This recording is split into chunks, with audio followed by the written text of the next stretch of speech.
So the title of this webinar is Prolinnova, Global Perspective for Participatory Innovation Development Insights from Sudan. Prolinnova, it means that promoting local invention in ecological-oriented agriculture and research and natural resource management. It's a global multi-stakeholder innovative that promotes farmer-led innovation through participatory approaches. At the heart of its work is Participatory Innovation Department at DIB, which brings together farmers, researchers, and extension agents to collaborating, identify, develop, and improve agricultural practices based on local knowledge, experience, and experimentation. This webinar are organized by NCR in collaboration with Prolinnova-Sudan, aiming to explore the concept, principles of Prolinnova and Participatory Innovation Department approach while enlightening high achievements and experiences of Prolinnova-Sudan. Our main speaker will be Dr. Jacob. Welcome, Dr. Jacob Braska Wanyama. I think if I Yes, spell thank it you. correct. Yeah, The regional coordinator of Prolinnova. Dr. Jacob is a Kenyan dry land development specialist and veterinarian with the MSc in Environment and Natural Resources Management and over 13 years of experience supporting pastoralist yes, pastoralist. pastoralist and agro-pastoral. I'm sorry for spelling it wrong.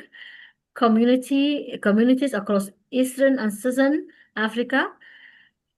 He is widely recognized for his experience in camel husbandry, bicultural and community protocols, and participatory innovation development, and has worked with organizations such as AUIPAR, IGAP, FAO, Save the Children, Caritas, and Miseror on program evaluations, indigenous knowledge, documentation, and livelihood studies. He also serves as sub-regional coordinator for Prolinnova in Eastern and Southern Africa.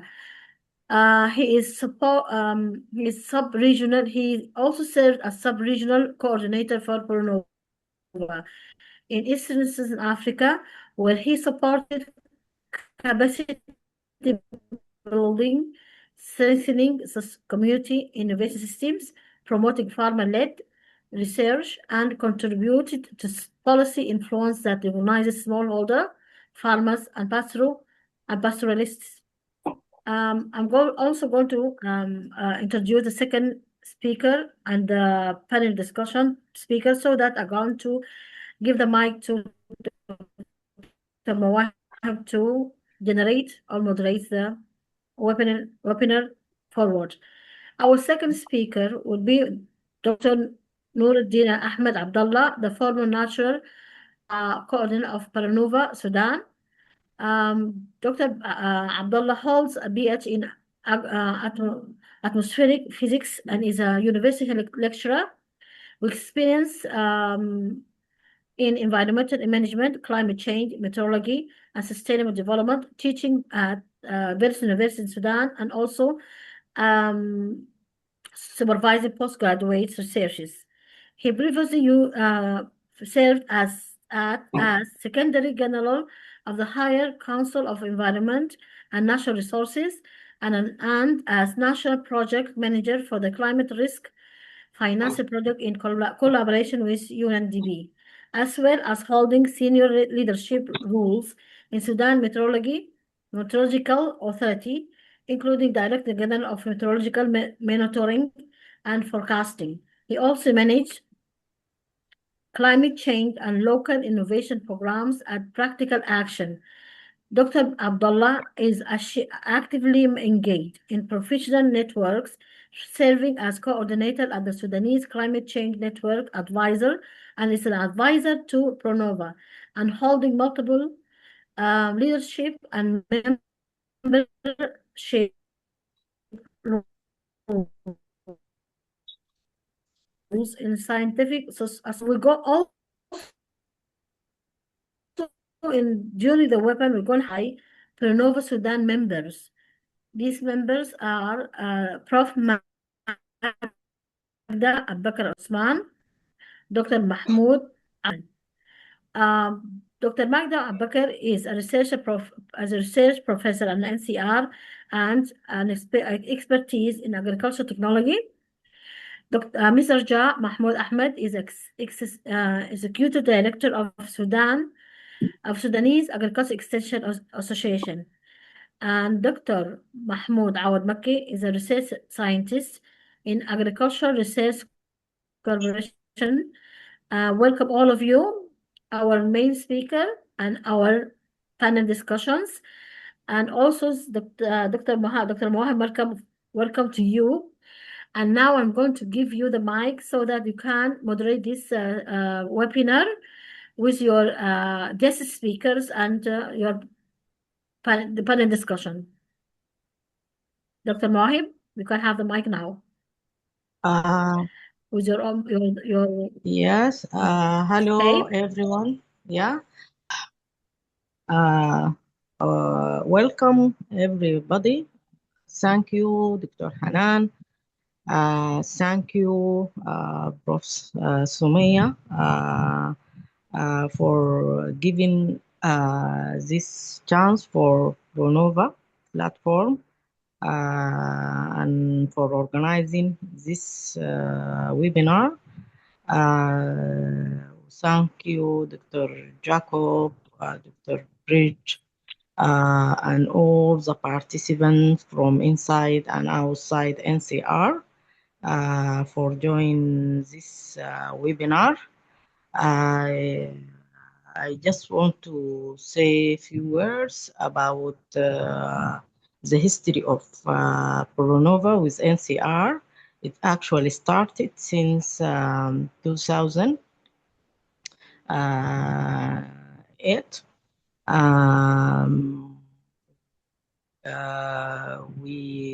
Many activities were carried out. BIDs and the important things that there is a BID research group founded at that time, and for some reason or another, we didn't continue as this research group didn't continue as planned, but the National Center for Research hosted Prolinnova again in 2017. And from that time, many activities carried out inside the National Center for Research.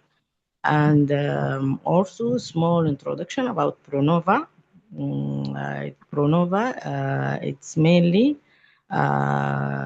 platforms in different countries, and I think Jacob will elaborate in that, but I will speak a little bit about Prolinnova-Sudan platform. It consists of different organizations, NGOs,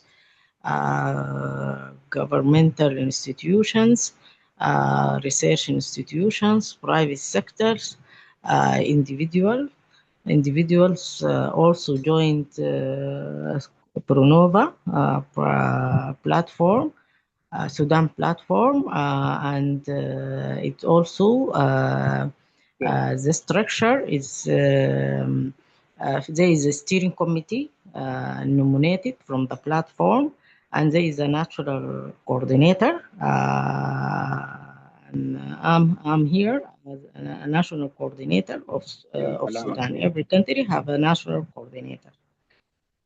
This is very simple introduction, and I will give the floor for Dr. Jacob, the regional coordinator, to start his presentation, and I hope that Dr. Nuruddin able to join this webinar. Also, I would like also to welcome Mr. Kamal. He's one of the innovators who I met in Egypt. After presentation, okay. After presentation, after the two presenters, allow me to introduce Mr. Kamal, because I think this is one of the main objective of Pronova, to give the platform to one of the innovators. I think Dr. Nuruddin is joining now. This is a very good news. We are going to start with Dr. Jacob, and Dr. Nuruddin is going to be the next presenter. Welcome, Dr. Nuruddin.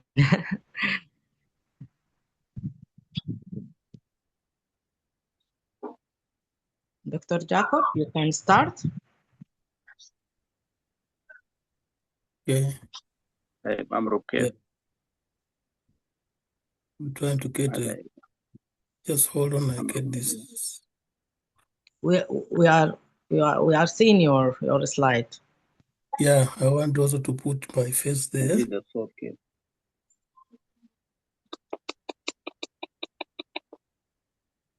Okay. So, yeah, thank you, everyone. Thank you, Dr. Mahib. Thank you, the organizers. Yeah, I think it's I was so happy to be invited, and I was thinking about what should I say, and I thought maybe I could use this opportunity to sort of highlight what Prolinnova is, and touch on also why is it that we are talking about participatory innovation development. So, are we translating? Hello? Are we translating? Yes, doctor. Yes. Okay, So go should ahead. I be stopping and then like one slide and then you translate, or how will you do it? No, it's automatically translation. Oh, it's automatic on translation now. yes. So, okay. Yeah. Everyone has his Yeah, on great. his Yeah. screen. Yes. Thank you. Okay. So, yeah, this first slide, I think people have touched on it, but I just think I should highlight that Prolinnova, the long name is Prolinnova, promoting local innovations in agriculture, in agroecology oriented agriculture and natural resource management. This was an international, it's an international NGO initiated network. As someone has already mentioned, it brings together organizations in Africa, in Asia, and in other parts to try and support or scale up the farmer-led innovation development. Right now it operates through country platforms that collaborate through regional and sub-regional platforms. It began way back in 1999, where Southern NGOs came together and they had noticed the problem of research in terms of serving the farmers. So it was designed to work opposite, to work from bottom up in terms of research. So the objective or the vision is basically to see a world where women and men farmers, when we say farmers, we include pastoralists, fisher folks, hunters, and gatherers. We just use the word farmers because it makes sense. It's shorter. And we believe that the world where we have these farmers playing a decisive role in agroecology and natural resource innovation processes would provide sustainable livelihoods. Our mission is actually to promote the institutionalization of this approach, the local innovation development and farmer-led participatory research and development within the national and international research institution landscape. So here, the emphasis is to strengthen farmers' capacity to innovate and also to embed embed this approach in formal institutions. So research institutions, we believe, would benefit a lot by adopting this approach. We'll talk about it later. So it's a multi-stakeholder platform or process, because farmers deal with different people when they are trying to innovate things. They deal with researchers, extensionists, policymakers. So this approach emphasizes on a multi-stakeholder or a multi-sector. The whole purpose is to establish effective partnership in multiple countries, to synthesize lessons at the global level, synthesize lessons from the past experiences, and spread it widely so that we can influence the way things happen, and also creating a mechanism to sustain linkages between the platforms. And we also encourage, as I said earlier, institutionalization into formal institutions. We have a regional approach. Previously, the network was working from as an organization in the north, but we moved out of that, and so we have a regional approach. That's why you're seeing we have Prolinnova in Sudan. It was because we needed to grow the network beyond just a loose situation or relationship, and so the result has been two active regions. That's Africa and Asia. In Africa, we have we call it sub-regions because it's divided into two, including this one that we are in, and there's another one for West Africa. So this is just to show you the structure. It's so crowded, but you'll notice here, this part here is Eastern and Southern Africa sub-region platform. This is where we belong, and you'll see Sudan is somewhere here, and other countries, as you can see, Mozambique, Uganda, Tanzania. In total, there were originally 8 countries. The same applies to West Africa sub-region, and it applies to Asia. But you'll notice that these other ones, we have Asia, we have European, but we don't have any more of this Andes, which is South America, because they were not active. So what is active is the Asian sub-region. So there's something here. Yeah, there's Prolinnova sub-region. There's ESA. When I say ESA, it's actually Eastern and Southern Africa sub-region. It's part of the global region, the global network, and it links CP, country platform. We call them CP, country platforms, like Sudan. And suppose coordinates learning across these country platforms.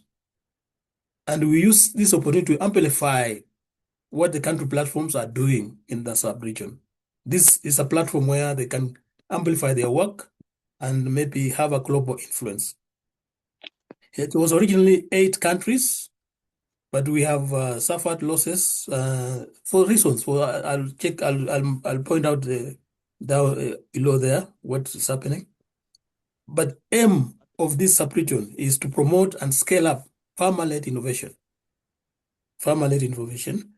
And it's to support the strengthening of the country platforms and promote regional learning, because there are things that happen in different countries that are unique that other countries will learn. And of course, when we have this, we can be able to influence the global level. Yeah, industrialization, as I said. The other bit that we try to do is to support resource mobilization for the work in the different countries, regional level. We also work on advocacy. It's very important, as you'll see, that we need to change the way things happen in research, and we cannot change unless we show that this is a useful approach. So I think I'll jump here. These are the countries. And if I may rate these countries, Kenya is strong. I'll explain why it's strong. And we have South Africa is now growing. Uganda is rapidly improving. Mozambique is moderate. Ethiopia is dormant, not moving. Sudan is moderate. I'm saying moderate because right now we are meeting because of the members. So the members are still active, but they are lacking certain things. Tanzania is non-functional, and Zimbabwe. So we basically have five countries that are sort of doing something. In Sudan, as you'll be maybe told, is that one of the things that have affected its functioning is the current situation that we are in, the context. But I would want to say that you are also providing a very good example of our platforms. You are going through an experience that many platforms have not gone through, and you're trying to innovate on how to continue working. And that's something that I want to emphasize at this point, that there's an innovation going on in Sudan, where although many of the members are in different countries, different parts of the world now, but they haven't forgotten. They are still sharing whatever they used to have, although maybe something on the ground is not so much, but it means a life is still there, and it provides a hope for our farmer innovators. I'm happy that also there's even a farmer innovator from Egypt. So these are experiences that are, personally, I feel it's an innovation that is going on, and it's something to learn across with other countries that may have similar problems. So the question is, what is BIT and why is it important? In few words, okay, this is the core approach we have. We support, we work through that. And it's a collaborative process where local innovators and external actors jointly identify, document, test, improve, and scale local innovations. These are like if you notice, the key word is jointly, it's collaborative, jointly, and scaling up these innovations. It is farmer central or led by farmers. It's a bit out of what we know about research. The core elements here is identifying already happening local innovations. Farmers are already doing things, and pastoralists are already doing things to survive. So the issue is to identify those issues. You document them so that they are not forgotten, but then they form also a basis for experimentation, joint experimentation, meaning farmers, researchers, educators, or extensions come together. They co-design experimentation process. They test these innovations for the purpose of identifying any gaps, any limitations, and improve. So we're starting from the farmers, not us going to the farmers with our innovations and saying, this is, we are testing in your farm. You know, the people always confuse. Something's happening. What is it? Can you hear me? Yes. Yes. Okay. I'm Yes, we muted. are hearing you. So here the innovators and other partners come together and they jointly design, first identify, document, and then design joint experimentation to test, to see how the innovations are working and improve where they are needed. Find out a situation where you find a farmer, maybe he's been growing crops using a certain type of seed preservation, but he has a problem in scaling up those preservatives so that whatever is using. So you realize the limitation, and together you decide on how to improve it. Scale up is also very important in a core element in our approach, where it's either scaling out or scaling up. Scaling out is spreading. You find innovator X is doing a good job and it can benefit another innovator somewhere. So we scale out, and we do this in many ways. We have things like innovation fair, learning visits, learning exchange. So the farmers will be able to learn. Like now we have a farmer, an innovator with us. If he was to, sorry, there's a hand up. Yes, sorry, am I taking too long? Raja?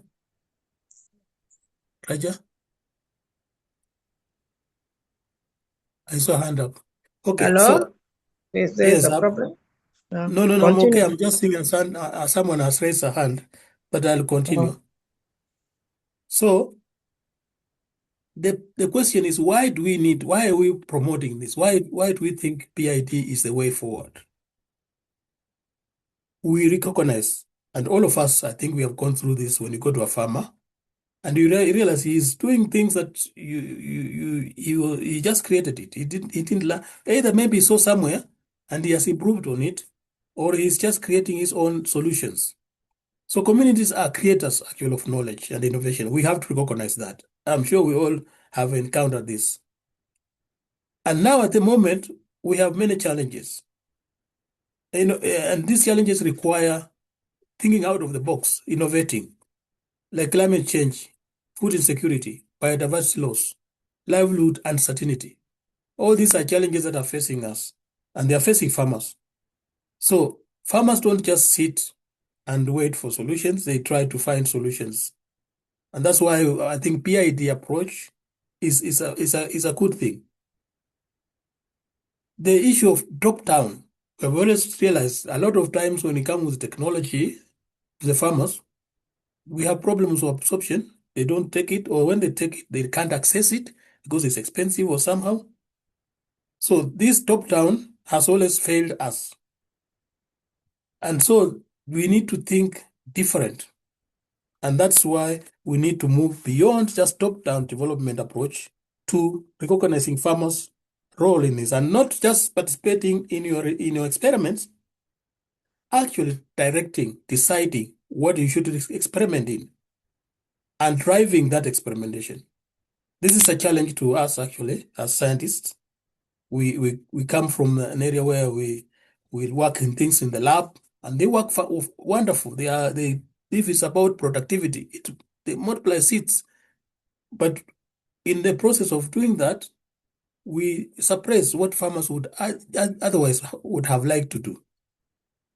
So the next thing is innovation begins actually where people respond creatively on real life challenges. Farmers always creatively come up with real life solutions, and those are the ones we would benefit if we use the PID approach.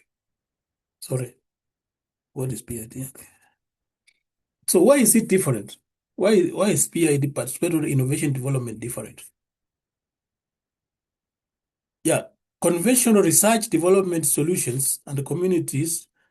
In terms of conventional approach, we have researchers developing solutions and bringing the solution to the farmers for adapting. We talk about adaptation, adapting, but actually they also adapt. Like you give them a solution and they do it differently from what you told them. But we always believe that we need to do a research, come with the solutions, and let the farmers adopt.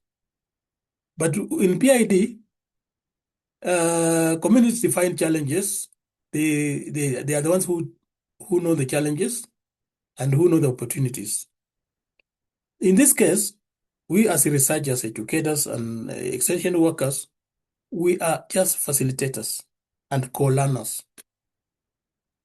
I don't know if some of you have gone to the farmer and you knew something different. You believe you know. And then you start dealing with him and you realize he's doing it totally different and he's solving the problem. So you actually leave that place having learned something, but a lot of time you don't recognize that. So the researchers should become facilitators and co-learners. The success of this, for us to say we are successful, then we check to what extent are the farmers empowered, adapting what they have come up with, and how sustainable is the approach. There's an issue here, if you know about the issue of funding research structure of funding. Mostly your societies, you develop a research proposal and you get some organization and they give you fundings and you go down to the farmers and do something. So basically, you arrive to the farmers with money earmarked for something. You can't change it. Now, we think for us to succeed, we need to change, to tweak something like different. That farmers should also be in control of resources that they do, that help them to do research. Which means we are proposing that these farmers should have access to what we call local innovation support facility. And this can be in form of funds or in form of certain things, but they're in control. The farmers are in control. It's a challenge to the current research approach where you make a proposal, you go and do something with the farmers. That proposal has said what to do. Maybe you borrow some, you learn something from them, but basically what you are going to do is already funded in a specific way. This is something different that we feel supports PID. So the paradigm shift here is we are moving from technology transfer to innovation development. We are moving from beneficiaries to partners. We are moving from external solutions to local grounded creativity. And we are building a local innovation systems. What we mean is when you work with farmers and you're supporting them in what they do, they become confident and they do even more. And then they share among themselves. And that is a system that is more sustainable than when you go and do a specific research and come up with one single solution, and there you go. Here you are creating a capacity locally that can continue looking for solutions with your support. So the lessons from implementing PIT approach, what we have learned is farmer innovation is both technical and social. So when you talk about innovations, it's not just technical. It's also the way they do things. It's an innovation. I mean, if they have decided, they have come up with a way of saving, I'm just using that as an example, which has never been there. That's a social organization, and it's an innovation. Technical is, of course, solving disease problems, productivity issues. So those two go hand in hand at the farmer level. Farmers always do things under pressure, meaning they are responding to a situation, a problem. They are always innovating when they are responding to problems. And then we also have realized that women and youth are very important innovators. Women, of course, it's easier to work with. Most of the time when you go and talk about innovators, people present to you men and then not realize that women are the ones who face some of the challenges and without support, and they come up with solutions. And youth also, they have to, they come up with solutions. So it's not just men. Youth and women are very important innovators. Local knowledge complements formal science. Now, local knowledge, there's something about local knowledge or indigenous knowledge that as we work, we have faced a challenge in terms of explaining PID, because oftentimes people look at the local knowledge and say this is PID, this is innovation, or indigenous knowledge is innovation. Unfortunately, that's not innovation. That's something that has been there for centuries. And if it has changed, that's an innovation. But if it's just passed on from generation to generation, that's not an innovation. But when you use the local knowledge to innovate something different, then you have the innovation. You call it innovation. For example, when we had COVID, people went in and they were using local knowledge to solve problems with COVID. Now, to solve the problem of COVID, that was an innovation. But the materials, the things that we're using, is not an. We have to clear about this because we tend to confuse indigenous knowledge. But indigenous knowledge is the basis for innovations. Now, the other lesson is supportive partnership. Partnership is very key in this to support the growth of innovation. And that's why Prolinnova, we are working under partnership, because I mean we bring together of different people, different school of thoughts, and they contribute to a better development in innovation. Innovation platforms creates bridges and can facilitate mainstreaming. 5 minutes, Jacob. Oh, 5 minutes. Yeah, I'm almost through. So let me go first. The other one is where was I? Yeah, policy engagement. I think this is known. All these I've mentioned about conventional funding for the network. I think what I can just say is that for the network, coordination capacity is the single most important aspect. At the platform level, we have realized that it is often individuals who are, now this is a summary, often individuals who are within that platform who drive the innovation. I can give an example for Sudan. I mean, Sudan would not be holding this meeting if we hadn't people like Mwahib, who still has not forgotten that we have Prolinnova. So basically, it's the individuals who are within the network who make the network alive. And then the others come in. Okay, I'll jump that. The opportunity we have for future, if we were to, I'm repeating myself here, if we were to go forward and look at the future, we need to look at this issue of climate adaptation and resilience, because innovation, PID, provides a pathway for that. We need to try and emphasize youth. Youth provides an opportunity, especially in this digital sphere.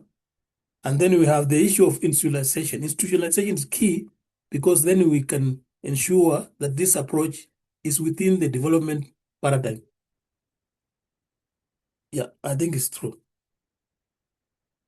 Thank you very much for listening to me.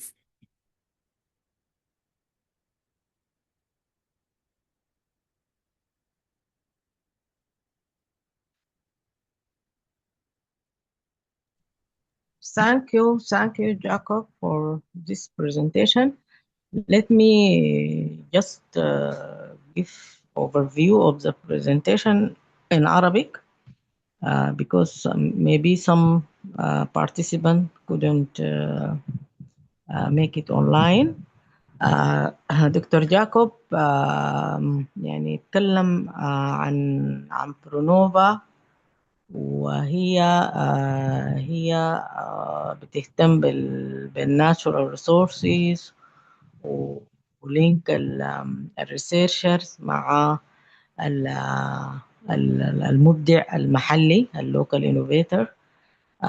وهي دائما يعني في الشغل او حتى ذاته اللي تعلمناه من برونوفا انه بيكون في باحث وبيكون في مبدع وبيكون في المرشد. يعني المنهج بتاع البي اي دي طبعا هو منهج اللي هو تعريفه هو Participatory Innovation Development، اللي هو ترغية الإبداع المحلي بالمشاركة. وده منهج يعني يمكن دكتور جاكوب شرحه بتفصيله، اللي هو زي ما قلنا بيربط الباحث مع الانوفيتر وبالمنهج بتاع المشاركة. وده غالب يعني هو ده عنده يعني أو يعني حزمة تدريبية. يعني اتكلم برضو عن برضو الجزء اللي بيخص الفارمر لما في شغله والفيدباك بتاع البي اي دي في بعض يعني او يعني المردود بتاع المناهج بتاعت البارسبتري على الفارمر، يعني او على المزارع. وجزء من البرزنتيشن بتاعه برضو ورى البرونوفا عموما يعني بتشتغل كيف. هي عندها جايد لاينز. هو طبعا المنسق الإقليمي للدول اللي هي شرق ووسط أفريقيا. وكان عنده سلايد كده ورى لكل كنتري يعني الستيتس بتاعه أو وضعه الآن، ومن ضمنها السودان. لأنه طبعا للحرب يعني إحنا صراحة كنا أكتف كنتري، لكن هسه بقينا يعني هو خدتنا في الحتة بتاعت يعني وضعنا وسط يعني كنشاط يعني. وممكن أنا برضو حاضيف من عندي إنه طبعا في الشغل بتاع برونو إحنا عندنا سنوي تقارير يعني بنرفعها للمنسق الإقليمي اللي هو دكتور جاكوب. يمكن ده بريف أنا ما قدرت أعمل يعني الترجمة بصورة حرفية على أساس إنه يعني في ترجمة، لكن كنت حبيت أقول الكلام بصورة عامة. وحقيقة ده نحن أول ويبينار يعني نعمله بعد الحرب. بصراحة هسي بالمناسبة في تكنيكال بروبلم يعني شكلها في الناس عشان تجوين، أنا اتواصلوا معي يمكن أكتر من 10 أنفار. بصراحة وشغلتني ذاته من إن أنا يعني أقدر أركز، لأنه الناس دارة تدخل وما عارفة في مشكلة ما يمكن، وأغلبهم في السودان يعني. فأنا الآن بدي المايك لدكتور نور الدين. دكتور نور الدين يمكن في الفترة الأولى برضو ما قدر يدخل. دكتورة حنان من الشؤون العلمية اللي هي أمين الشؤون العلمية، وبروف سمية المدير العام عملوا انترودكشن كويسة جدا يا دكتور نور الدين. لكن أنا برضو هعمل لك انترودكشن مرة دي بالعربي. دكتور نور الدين هو يعني أول حاجة عنده دكتوراه هو في المجال بتاع الناتشورال ريسورسز وتغير المناخ. وهو المدير أسبق للإرصاد، وأمين عام برضو أمين العام الأسبق في المجلس الأعلى للبيئة والموارد الطبيعية. وهو يعني خبير بيئي يعني يمكن بصراحة من الناس المميزين بخاصة خلفيته تحت الإرصاد في قصة تغير المناخ. وهو طبعا أهم حاجة هو كان منسق أسبق لبرنامج برونوفا. وصراحة هو اللي كان عنده مجهود يعني في إنه يربط المركز ببرنامج برونوفا.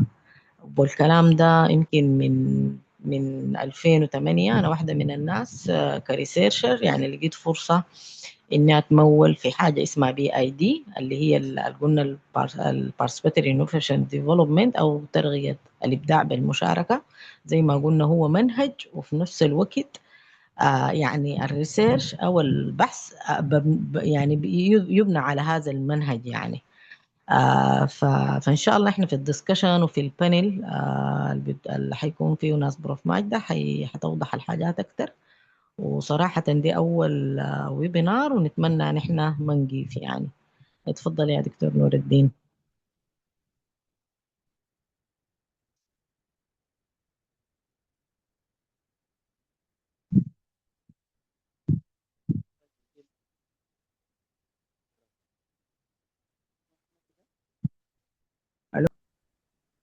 طيب السلام عليكم ورحمة الله وبركاته. أرحب بالجميع حضور الويبينار، وطبعا ترحيب بدكتور حنان والسيد المدير العام للقوم للبحوث، وتحية خاصة لمستر جاكوب. Welcome Mr. Jacob. We appreciate too much your participation in this important webinar, and we hope that in the coming days you join us physically in Sudan here. الحقيقة شكرا جزيلا برضو لدكتور جاكوب، والمقدمة اللي أنا ما حضرتها حاولت أدخل بشتى الطرق، وأخيرا غاية الحمد لله بمساعدة البنات هنا في البيت، بناتي الصغار ديل شوية النيو جنريشن أحرف شوية. فالمهم قدرت أخش، وسعيد جدا بالمشاركة، وشكرا لدكتور مواهب لتنظيم هذا الملتقى المهم في نظري. نبدأ يعني الكلام بأنه نقول يعني أول حاجة نبتدي بآية من الذكر الحكيم. يقول المولى عز وجل في محكم التنزيل: وعلم آدم الأسماء كلها ثم عرضهم على الملائكة فقال انبئوني بأسماء هؤلاء إن كنتم صادقين. قالوا سبحانك لا علم لنا إلا ما علمتنا إنك أنت العليم الحكيم. قال يا آدم أنبئهم بأسمائهم، فلما أنبأهم بأسمائهم قال ألم أقل لكم إني أعلم غيب السماوات والأرض وأعلم ما تبدون وما كنتم تكتمون. صدق الله العظيم. لما نتأمل هذه الآية الواحد بيشعر بأنه ارتباط الإنسان منذ بدء الخليقة بالتكليف وضعه له ربنا سبحانه وتعالى بأهمية أنه يعمر الأرض من خلال الابتكار، ومن خلال إيجاد حلول موضوعية للمشاكل اللي حتقابله هو هيعمر هذه الأرض ويسكنها.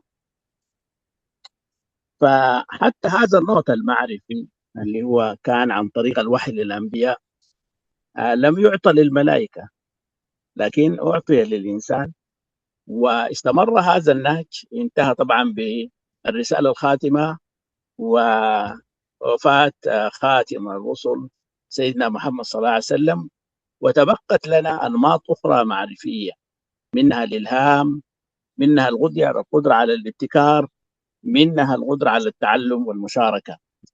وبالتالي هذه المعارف بدأ الإنسان في معالجة التحديات التي واجهته منذ بدء الخليقة بابتكار ما يساعده من أدوات ومن ملابس تحميه من البرد والحر، ومن أدوات الطبخ والتدفئة والصيد والزراعة. ففكرة ما نحن بصدده اليوم قائمة على متابعة هذه الناحية الإبداعية في الإنسان، بالتركيز على الزراعة بشقيها حيواني ونباتي، واستخدام رشيد للموارد الطبيعية. الفكرة دي تنامت لدى العديد من العلماء حول العالم، وجرى التفكير في جسم يجمع أصحاب هذا الاهتمام ويساعد على العمل والتعلم سويا من أجل مستقبل أفضل للبشرية.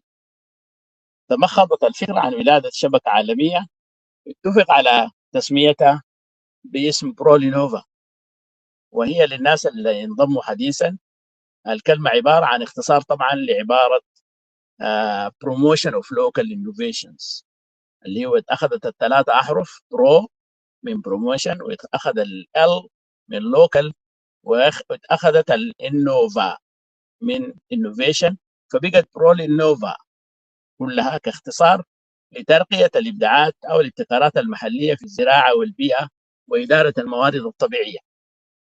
هذه الشبكة طبعا شبكة دولية تتكون من منظمات في أغلبها غير حكومية بهدف دعم عمليات الابتكار المحلي في الزراعة الموجهة بيئيا وحسن إدارة الموارد الطبيعية. ده الأوبجيكتيف. طيب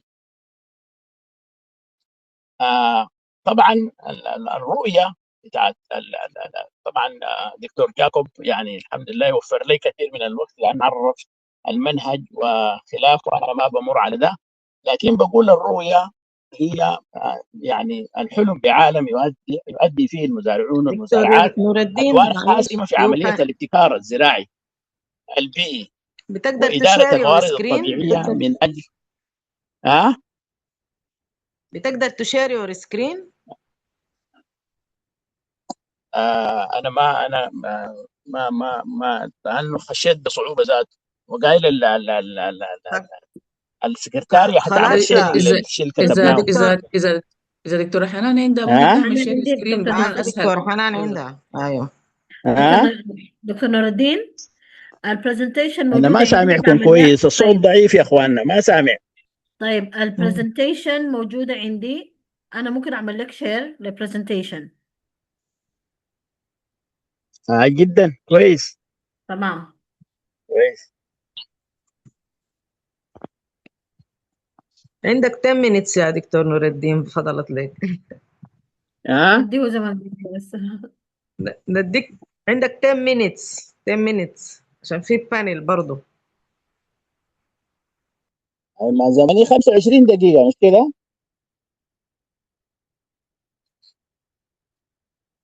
أيوه. طيب كويس، نستفيد من الزمن. نستفيد من الزمن. نحن مرينا على برولينوفا، على الرؤية بتاعتها. قلنا عالم يؤدي فيه المزارعون والمزارعات أدوار حاسمة في عمليات الابتكار الزراعي البيئي وإدارة الموارد الطبيعية من أجل تحقيق التنمية المستدامة، تنمية أو استدامة سبل كسب العيش. بنجي هنا على موضوع مهم جدا. لماذا شارك السودان في هذه الشبكة؟ ليه السودان كان مرغوب في انه يشارك؟ وليه هو ذات اصلا المهتمين هنا في السودان شاركوا؟ فده بيرجعنا لكلام بسيط، انه السودان اصلا بلد قديم ويتميز بحضاره ضاربه في القدم ويمتاز بميزات عديده.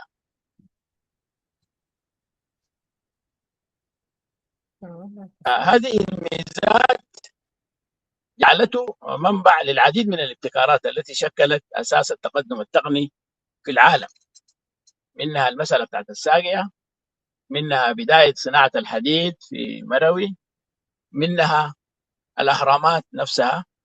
وطبعا المساله زي ما قال دكتور شاكو المفروض تتطور مع الزمن وتمشي على اساس انها تستمر في انها تكون نوع من الابداع المحلي، رازر انها لوكال نولج يعني. فدي واحده. اثنين، السودان بيتميز طبعا بالتنوع اللي انت عارفينه، هو تنوع سكاني فريد من نوعه، تنوع في التضاريس، المناخ، التنوع الاحيائي، تنوع الحياه البريه والنباتيه والحيوانيه، التنوع الزراعي والموارد الحيوانيه، تنوع الاحياء المائيه في انهار العذبه والبحار، وتنوع الغابات والمراعي، والتنوع الثقافي، حيث يمثل التنوع ده اللبنه الاساسيه آه للابتكار، لعمليه الابتكار والمعارف المحليه. ويعني ذات التنوع ده اوجد الظروف المواتيه لظهور الابتكارات المحليه في التكيف والتاقلم مع الاحداث والمستجدات. كل ذلك مثل عامل جذب للبرنامج لمشاركه السودان والسعي لذلك. تمام.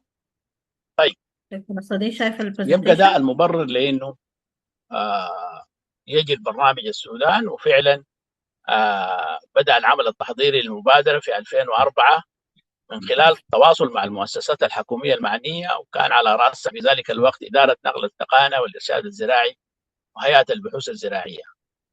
وتمت إجازة المنصة الوطنية في العام نفسه بواسطة المجموعة الإشرافية للمبادرة، ده كان في 2005. تولت منظمة براكتيكال أكشن بالسودان تنسيق المبادرة خلال الفترة من 2004 ل 2010 قبل أن يتم اختيار منظمة SOS ساحل في العام 2010 لتكون هي الجهة المنسقة الجديدة. فما استمر الوضع في SOS طويل، لكن قبل ما ندلف لعملية الانتقال للمركز القومي للبحوث نشوف الإنجازات في هذه الفترة، وكانت يعني كويسة ومكثفة. ممكن تجيبها. تنظيم عدد بتاع 6 ورش تعريفية في أقاليم السودان المختلفة للتعريف بالمبادرة، و3 ورش إقليمية في المناطق الشرقية والوسطى والغربية من السودان. إعداد أول حصر وطني للأفكار الابتكارية المحلية ونشره في كتاب بعنوان تعزيز الابتكار المحلي في السودان. تكوين فرق التنمية التشاركية للابتكار. وأيضا تنفيذ ورشة مراجعة وتقييم لمنهج التنمية التشاركية بمدينة ودمدني بالتعاون مع جامعة الجزيرة بمشاركة باحثين وأكاديميين من 7 ولايات أخرى. وتنفيذ تجارب ميدانية للتحقق من فعالية الابتكارات المحلية. فده كله برضو تنظيم ملتقيين لتبادل الخبرات بين المزارعين في ضنقلة والأبيض، إضافة لإنتاج ملصقات ومنشورات للتوعية بأهمية الابتكار المحلي. بعد كده بنجي نشوف إنه في الفترة من 2008 ل 2010 دي الفترة اللي أنا توليت فيها إدارة البرنامج، وفعلا يعني مع الشركاء وكده قدرنا نفذنا بعض المنجزات اللي هو صدور العنوان الأساسي الابتكارات المحلية والممارسات التقليدية في السودان، القوة الخفية للفقراء، ووثق الكتاب عدد من الابتكارات السودانية. ده طبعا بالتأليف بروفيسور ميرغني أبنوف وأخونا دكتور نجيب. فوثق لتقريبا 9 innovations اللي هي فيها آلة حصاد الكركديه، ومكافحة أشجار المسكيت في توكر، تحسين وتزامن تكاثر الأغنام بالكنان، والتكيف الاستراتيجي مع التغير المناخ، وإنتاج مسحوق السمك المجفف، والأغذية الجاهزة طويلة الصلاحية من طويرة وغيرها، إكسار أصناف الذرة والدهن المحلية المبكرة للنضج، تنقية المياه، ومستحضرات التجميل السودانية المنزلية. تنفيذ 4 بحوث ميدانية في إطار منهج التنمية التشاركية للابتكار اللي هي الBID. وطبعا زي ما شايفين دكتور جاكوب ركز على هذا الموضوع باعتبار هو الكور بتاع اهتمام برولينوفا، إجراء البحث العلمي بالمشاركة مع المزارعين والبراكتيشنرز في مختلف مجالات الإبداع. هذا شيء مهم جدا جدا. الحمد لله نحن قدرنا في الفترة دي نفذنا 4، منها 1 كان مع المركز القومي للبحوث بمشاركة الدكتورة مواهب نفسها في ترقية وتطوير الخضات بتاع السعن بتاع الفرصة والروب.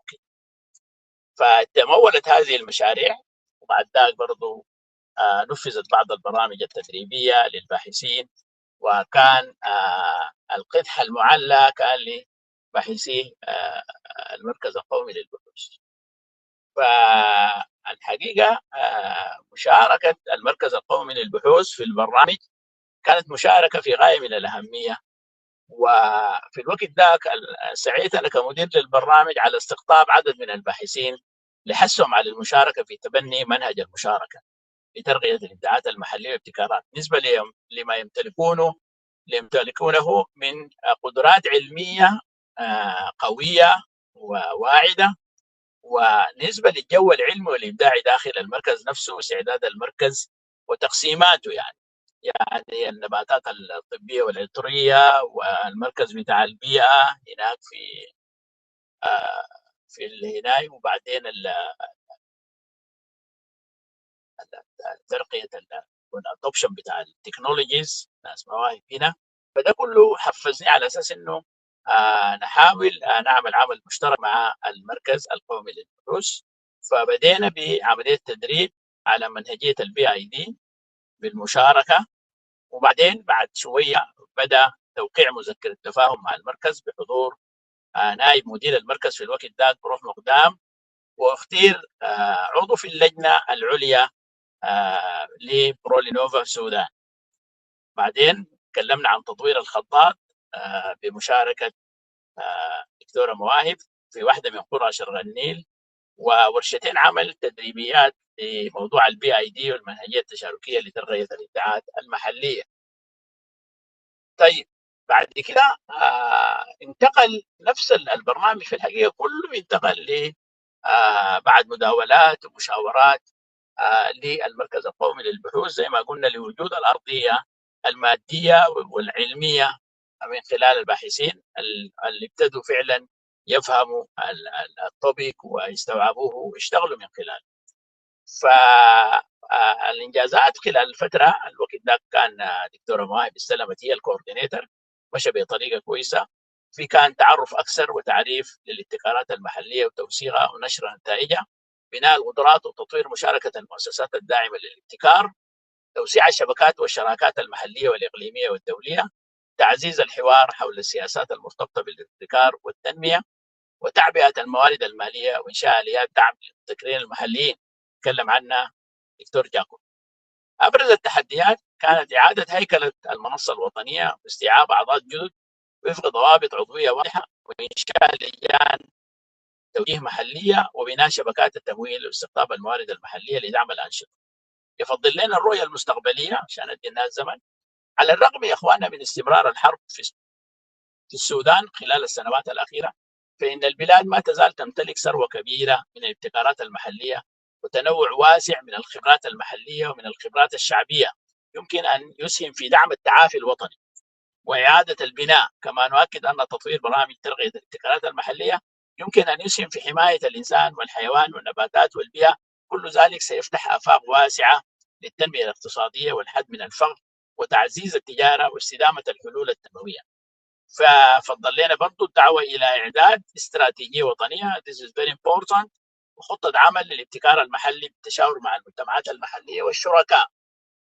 أيضا خطة تتضمن بناء القدرات اللي هي الأكشن بلان دي تطلع من الاستراتيجية تحدد فيها أولويات التنفيذ وآليات المتابعة والتقييم وتوسيع قاعدة المشاركة المجتمعية بإنشاء منصات محلية في ولايات السودان المختلفة وتوسيع قاعدة الابتكارات المحلية، توسيع ونشر ثقافة ترقية الإبداعات المحلية لدى الشباب والمرأة والأطفال. دي برضو أشار لها دكتور ديوب، أشار للمرأة لم يشر إلى الأطفال. اليوس والأطفال is very important as innovators as collectors in innovations. تبادل الخبرات مع المنظمات المماثلة والمشابهة عبر المشاركة الفعالة والتعاون الدولي. ولكم جزيل الشكر لإتاحة لي هذه الفرصة وشكرا على إنصاتكم ونتابع إن شاء الله. السلام عليكم ورحمة الله. شكرا دكتور نور الدين على احنا بنعتبرها إضاءات على أساس إنه إن شاء الله إحنا هنستمر في الويبينارات دي ونقدر نحكس يعني كل الأنشطة وفي مقترح كمان للتدريب. Let me ask Dr. Jacob and Bridget, it is easy for you to follow through the technical translation? I wasn't able to find it on my screen. Maybe I don't know how to find it. So maybe for now you could just give us a summary. Okay. Dr. Nuruddin give an overview of Prolinnova-Sudan activities all through the years from 2004 till we can say 2022, before the war. He highlights the process, how it shifts from practical action to SOS and to the National Center for Research. And also he just repeat what you said about the BID and the indigenous and the local knowledge and how it is important for Sudan. And I think you have already the reports that we submitted. We used to submit it yearly to you, and he just highlight all those things for those who do not have background about Prolinnova and Prolinnova-Sudan. This what he and he also highlights the way forward, and I think we can share with you the presentation with you, and for all the participants we can share the presentation. And you know that we have challenges. He highlights that although there is a war, but still there are many innovations, and this will give me the opportunity to introduce Mr. Kamal.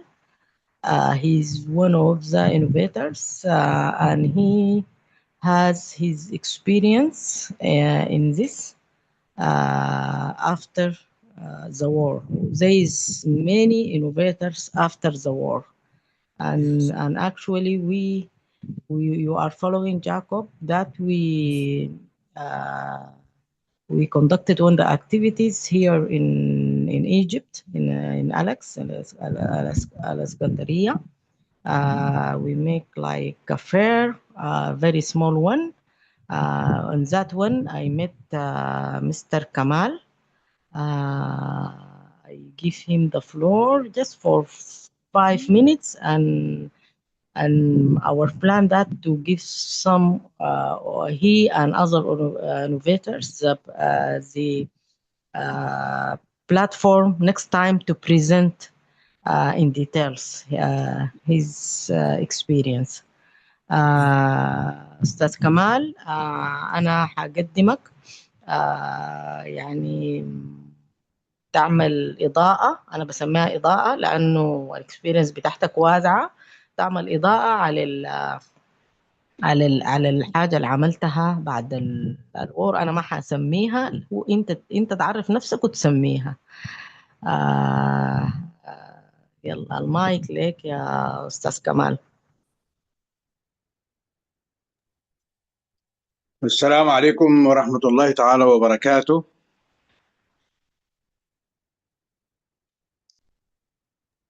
وعليكم السلام.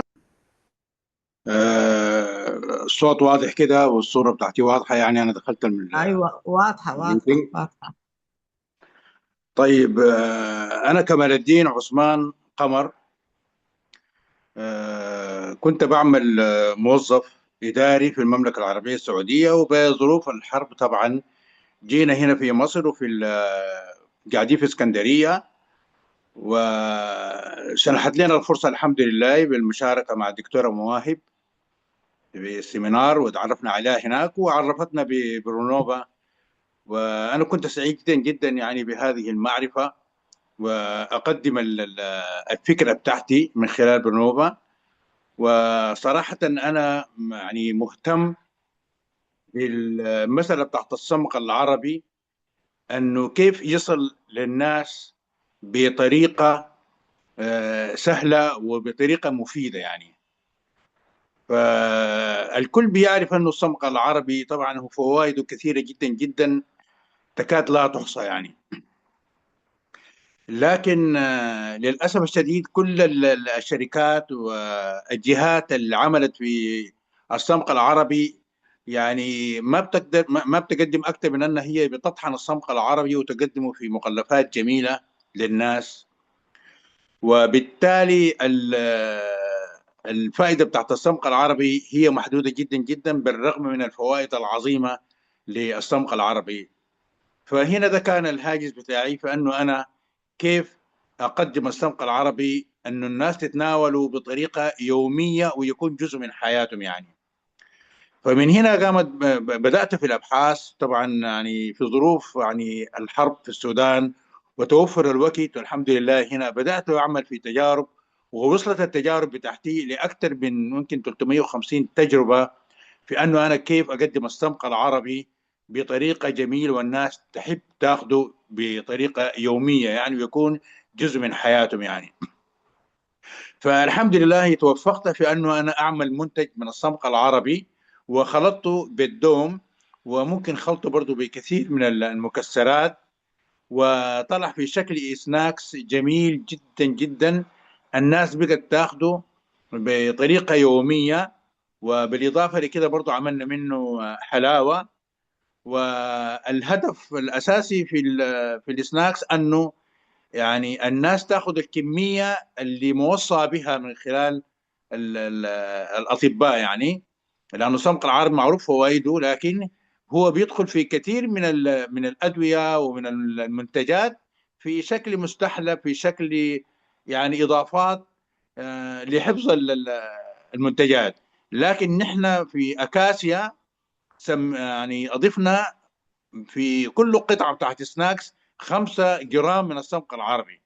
بالتالي الإنسان لما ياخذ قطعتين أو 3 بيكون أخذ تقريبا 15 جرام إلى 20 جرام من السمك العربي. بالتالي بتظهر الفوائد بطريقة واضحة جدا جدا، سواء كان من ناحية بتاعت هضم لأنه هو بريبايوتيك، أو من ناحية الشفاء بالنسبة لكثير من الأمراض المعروفة أنه الصمغ العربي بيدخل فيها.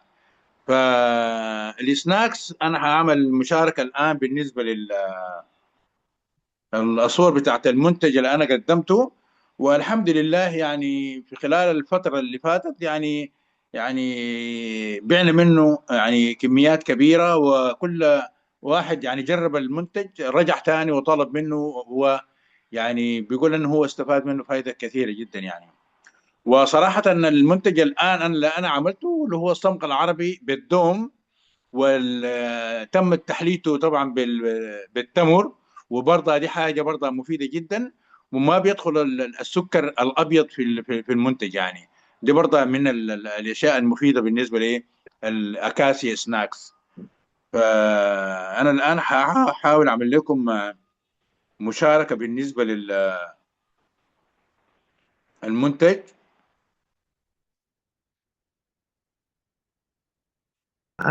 أول حاجة let me to translate for Jacob and Bridget and other people who are not able to understand Arabic.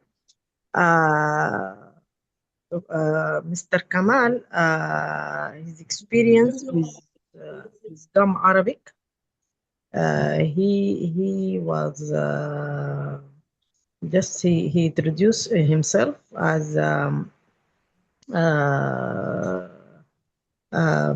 he worked as in administrative job in Saudi Arabia, and after the war he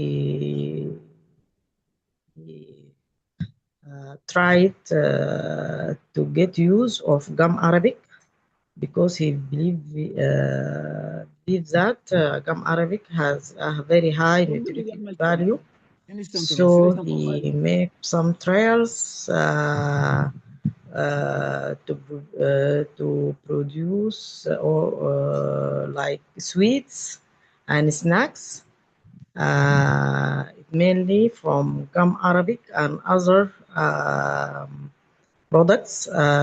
Actually, I don't know the name in English. Maybe some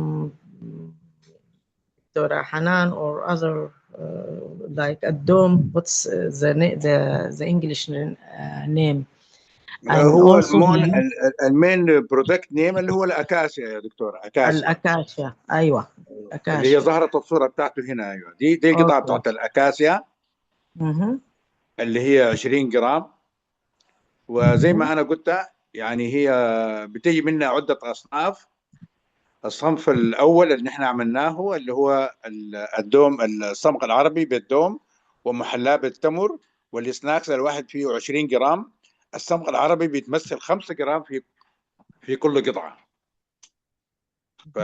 وبتجي منه أصناف تانية طبعا، ممكن يكون بالسمسم، ممكن يعني تطعم بالسمسم، وممكن تطعم بالفول السوداني وبالكاجو وبجوز الهند.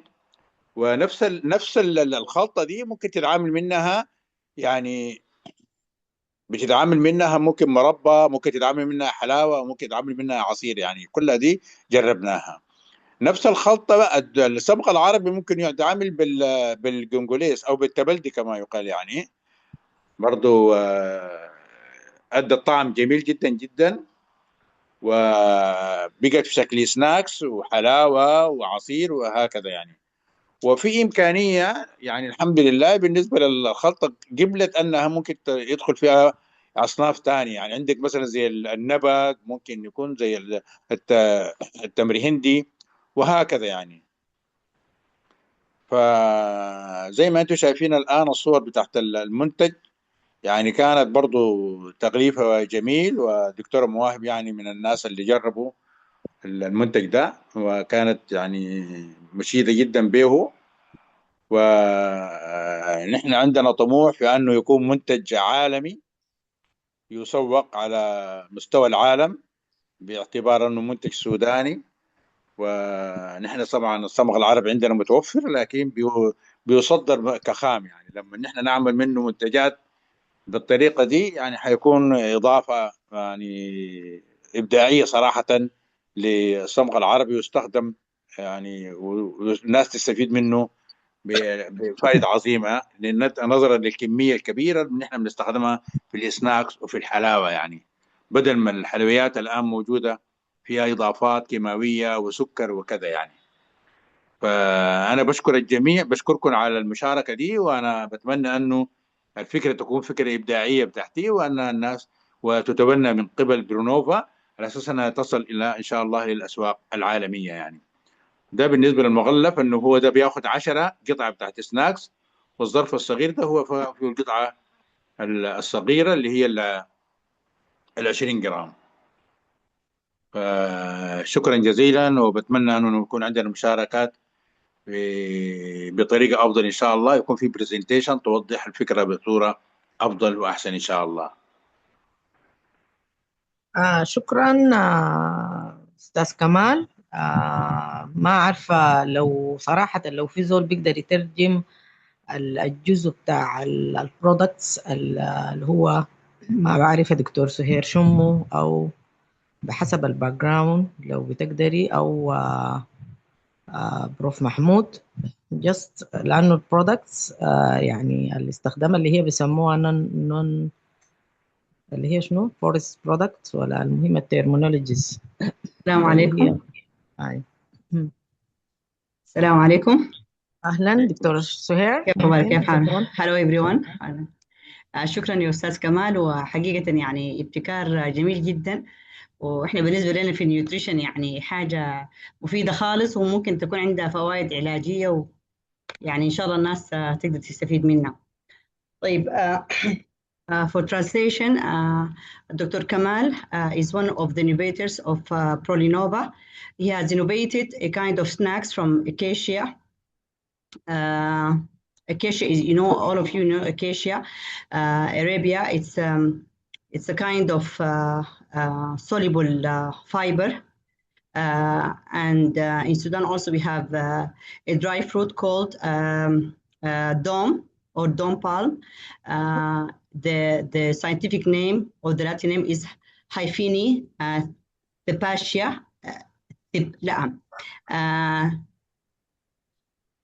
Tibaika.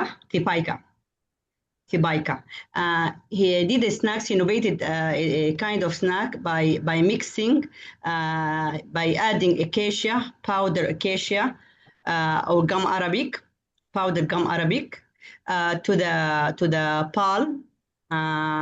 And he added, and he put it as snacks. He added 5 grams of gum arabic, and he said that by consuming like 3 snacks, you will consume like about 15 grams, which is will be very useful for the health. Soluble fibers has many benefits for the health regarding the GIT, because it's probiotic. So it will help a lot in helping or for a healthy GIT functioning. And also one of the benefits of the soluble fiber is that it reduces the absorption of the glucose in the GIT, so it will reduce the increasing of blood glucose after a meal. It has so many benefits, these soluble fibers. And he added, and instead of the snack to be more attractive and more palatable, he added sugar, but the sugar source he made it sweet, but sweetness came from dates. So this is also good, because also fructose sugar in the fruits is better than the normal white sugar or the glucose. And also the date as a powder, it will be also more nutritious, because it will add also like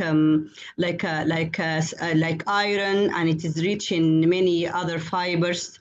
So the snack now has been used, and it was very attractive, and was Many people liked it, and we are looking. He's looking for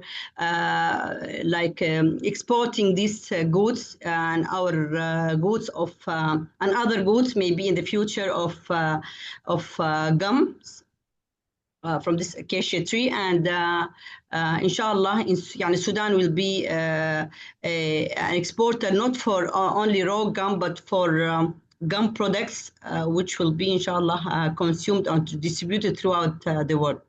Thank you so much. Thank you, Dr. Soher, for this. Dr. Soher is a PhD or associate professor in nutrition.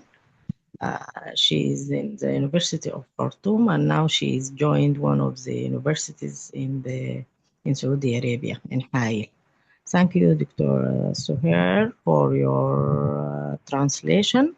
Thanks, you are welcome. We are welcoming you in one of our webinars, because we want to highlight the nutritional part in Prolinnova, and I'm sure that you during your work in the field you met many innovators.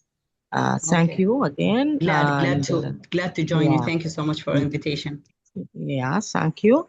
And now the floor is for the panel. Would you please, Prof. Magda, start?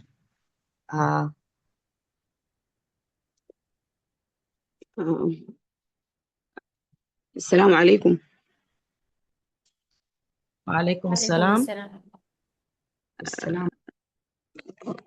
Okay, good. Hello, is it okay now? Are you hearing me? Yes, we are. Yeah, we are hearing you. Yes, we hear you. Yes. Hello for everybody. Hello. Yes. Yeah, let us start. Dr. Jacob, Dr. Nuruddin, and my colleague from the NCR, Prof. Sumaya, Dr. Hanan, Dr. Mawahib, and my colleague also in the panel, Dr. Bridget Bardo, Dr. Bridget from Prolinnova. Yeah.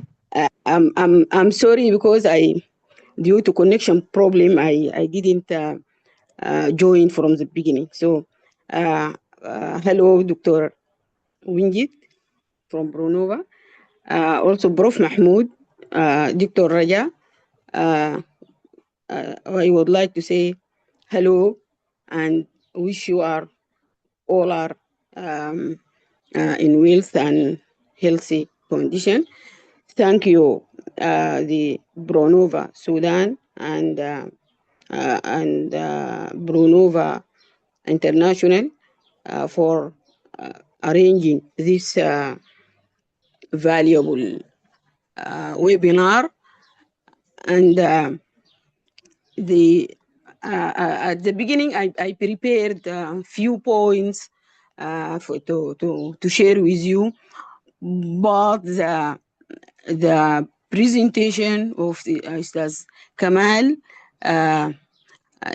pressing me to say something about the PID and research, exactly, mainly research in traditional knowledge in the National Center for Research, mainly Medicinal and Aromatic Plant Research Institute.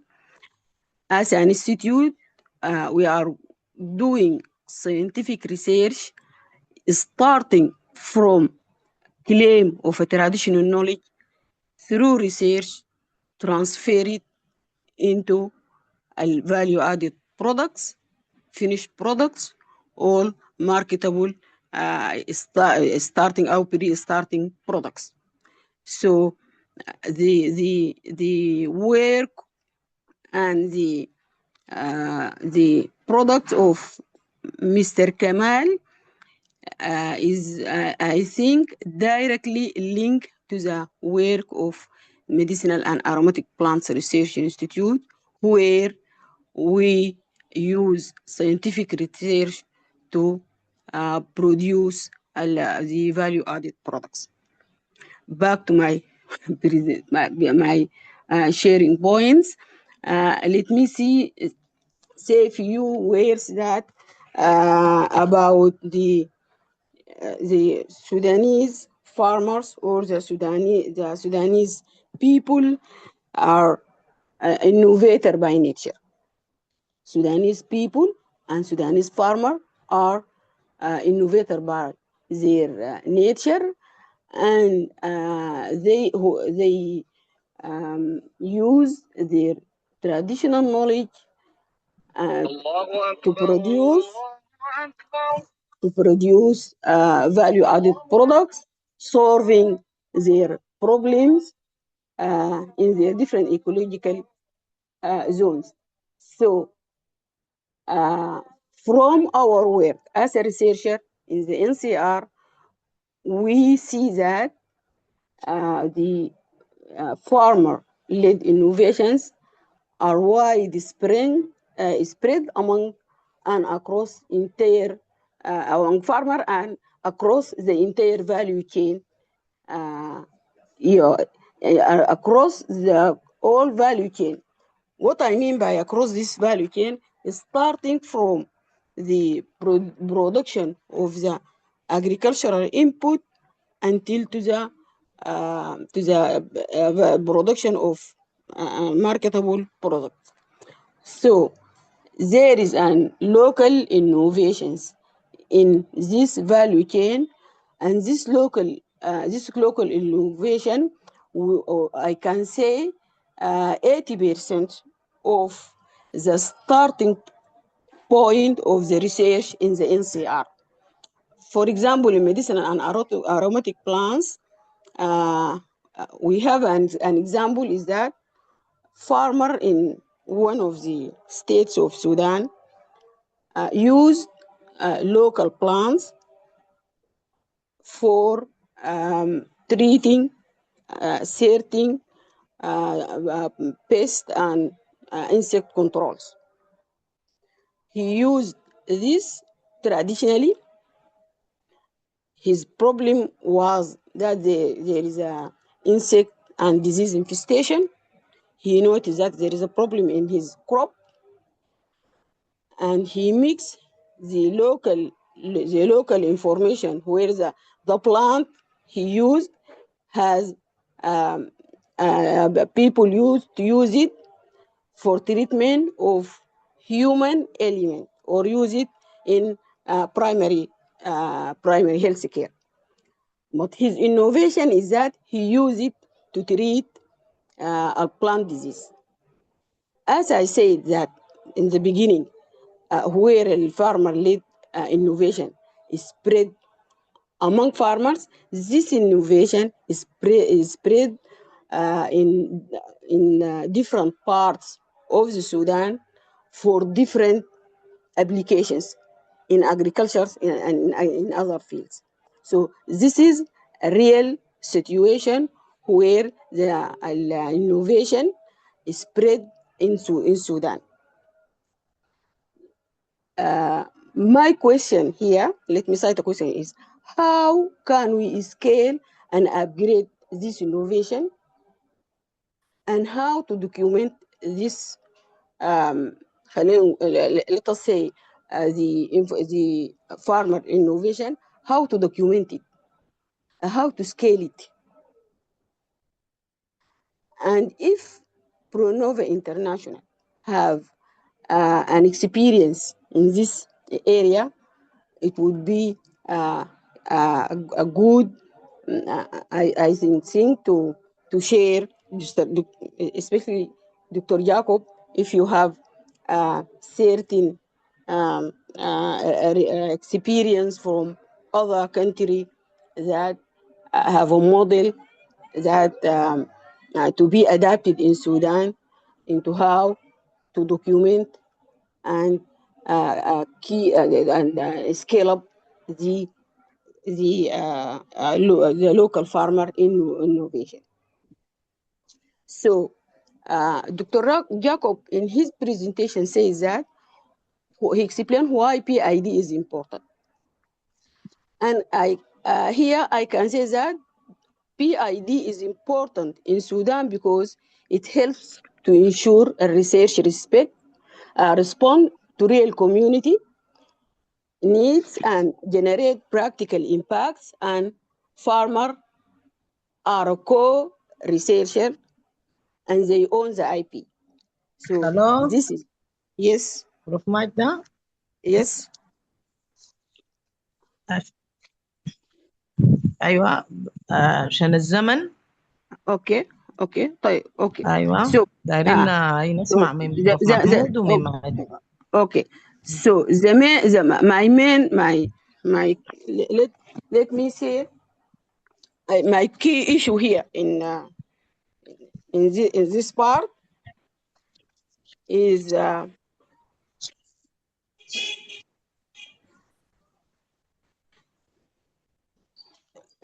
my key issue is that a local community shouldn't be viewed merely as a beneficiary of innovation, but as a partner and co-creator of the knowledge. And this is the concept of the PID should be well known and documented, and that through PID we recognize the role of the farmer or the innovator. When scientific research is combined with indigenous knowledge, we can develop an innovative, sustainable, and locally relevant solutions that contribute to local security, food security, environmental sustainability, and economic growth. So the role, in this point, we can see the main role of the researcher is the research institutes and university documenting indigenous innovation, scientifically validated. And so عندها مشكلة في الشبكة. I know. I'm hearing you, Moahib. You are not hearing me? I'm hearing you. I'm closing now, Dr. Moahib. يا جماعة أنا ما سامعة بروف ماجدة كويس. أنا براي ولا كلكم؟ لا سامعيننا يا دكتورة مواهب. صوته كويس. كلير. أيوة. احنا سامعيننا يا دكتورة مواهب، سامعين بروف ماجدة. So, in conclusion, Sudan can possess. Yes, Moahib. I'm concluding. سامعين بروف ماجدة كويس؟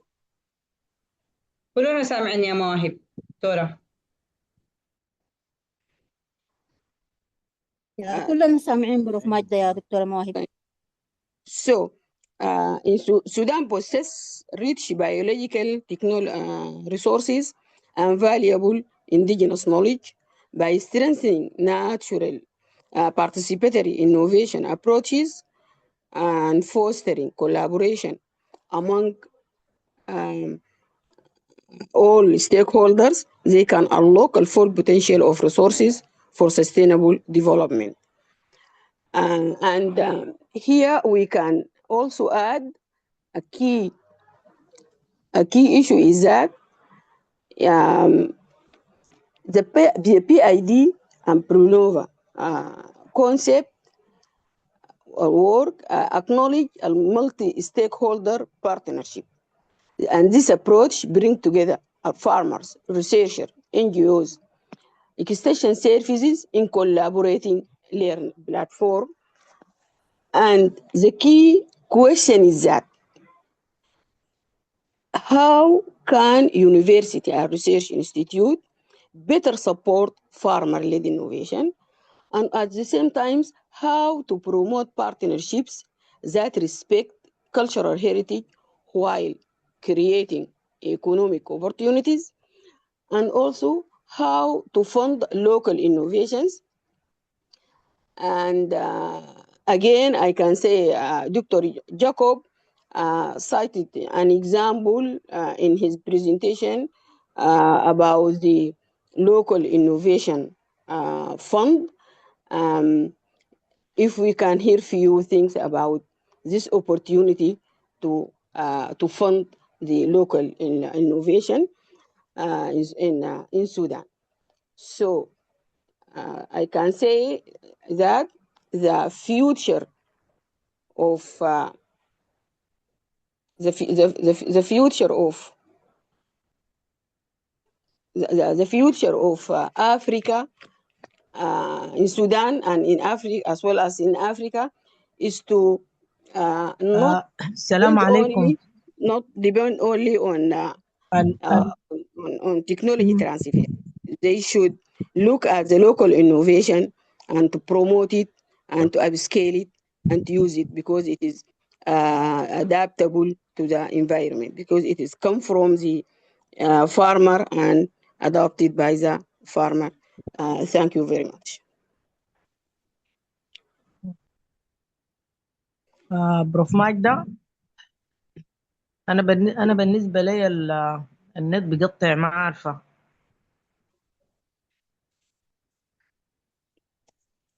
سلام.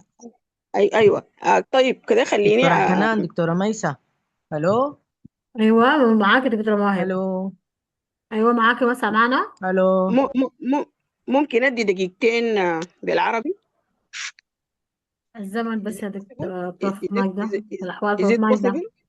Yes, is it possible to give few words in Arabic? Is it possible? Or if not, it's okay, no problem. You can respond to the questions. I think all of the participants can understand English. Okay, no problem. Okay. Thank you. Because of the time, Hello. Dr. Mohib, we can hear you. We can hear you. أيوة، لأنه كان زي عندي مشكلة كانت في النت. Okay, you can proceed now. أيوة. بروف ماجدة انتهت من البرزنتيشن بتاعها. Yes. ممكن ندي الفرصة لبروف محمود. We can give the opportunity for Prof. Mahmoud. He was a researcher in the Agriculture Corporation, and he has experience with 2 or 3 innovators. Would you please, Prof. Mahmoud, highlight your experience as a researcher with innovators? Thank you, Dr. Mawahib. Good afternoon, everybody. I am Mahmoud Al-Makki. I'm a retired research scientist working for the Agriculture Research Corporation. I had the opportunity, to join PID. Your voice is not here. We can't hear your voice. Raise your volume. Now you can hear me? Can you hear me now? Raise your voice. Yeah, raise your voice. Okay, my name is Mahmoud Al-Makki. I'm a retired research scientist. Used to work for Agriculture Research Corporation. And I was lucky to be part of Prolinnova. And that's what happened by mere chance when Hanafi, Allah yarhamu, was the coordinator of Prolinnova in Sudan, who is working for the practical action. And I joined them to participate in delivering training on PRA, or Participatory Rural Appraisal. And after that, we joined PID training in Ethiopia 2007 and a refresher training course in Kenya. Through this time, we really understood very well what PID means, as Jacob elaborated on that. And in ARC, we believe that the farmer has a breeder eye. That's why when one of the farmers who died, unfortunately who died several years ago, he observed one of the millet varieties, which is matured earlier than the other varieties in the fields.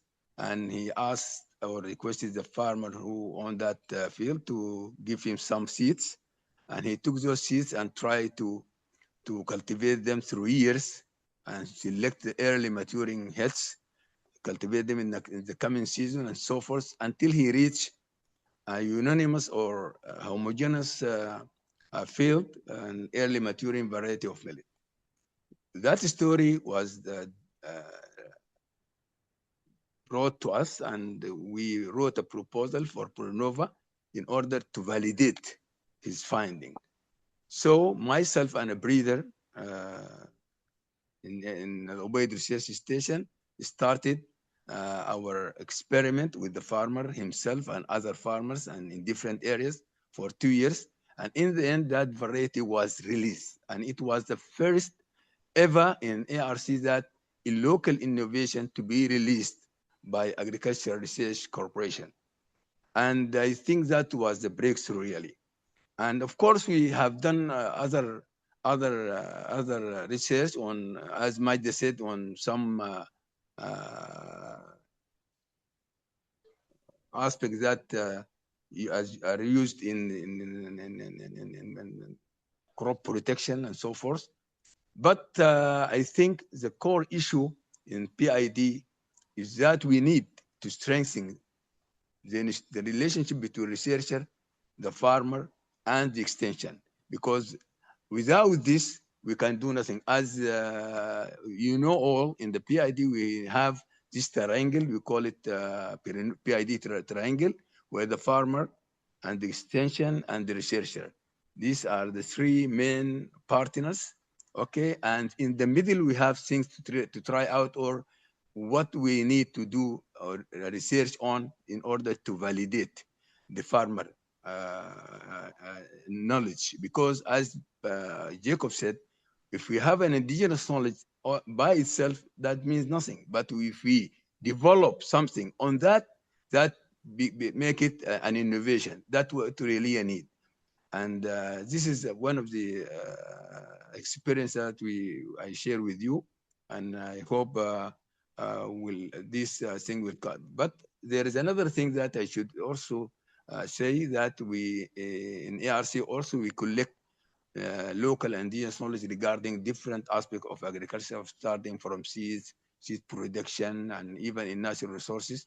And we are trying to do some research on those issues. But as you know, during this Dr. time, Mahmoud, yes? would you please highlight your experience with one of the innovators? I think that one who has a new variety. Yeah, of, that's yes. what I've said, yeah, Mawahib, Dawa al-Ghazali, who yeah. yes, I mentioned that, Okay. who, Maybe yeah, I the missed person, this yeah, part. innovator, yeah.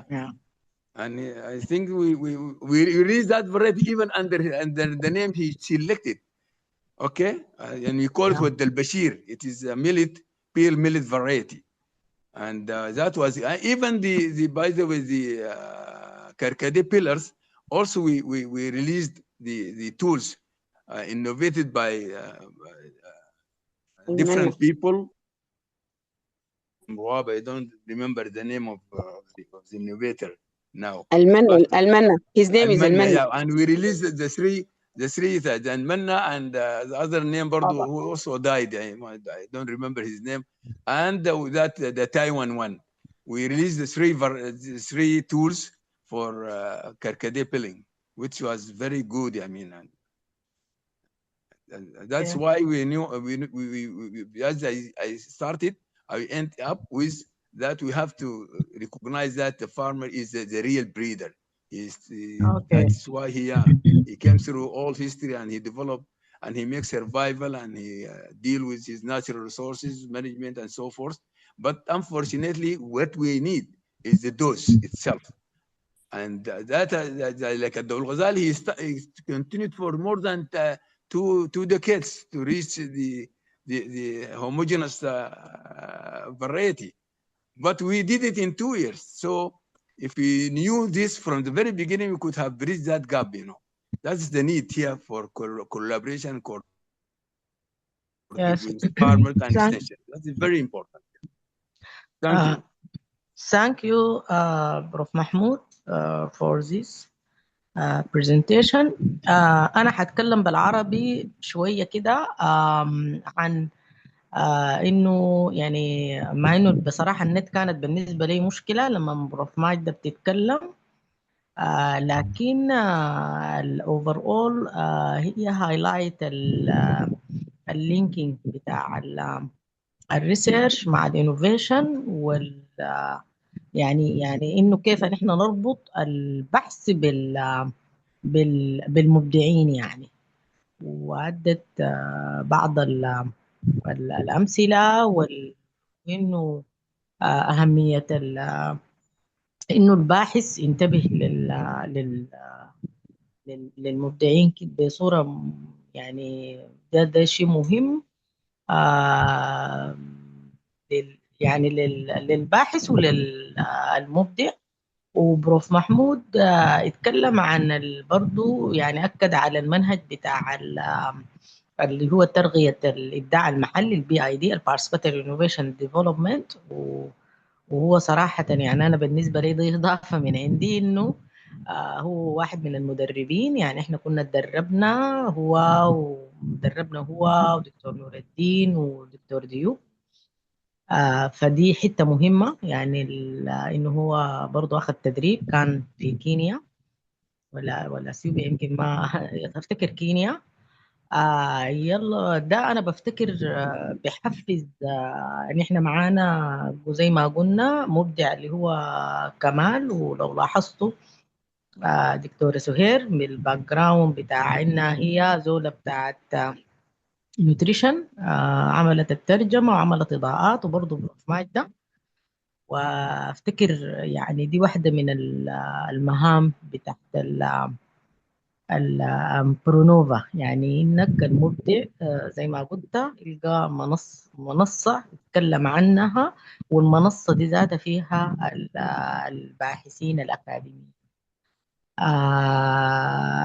I will translate what I said from my side. I just highlight that this is opportunity for Mr. Kamal because he realized that two researchers got interested in his innovation. Dr.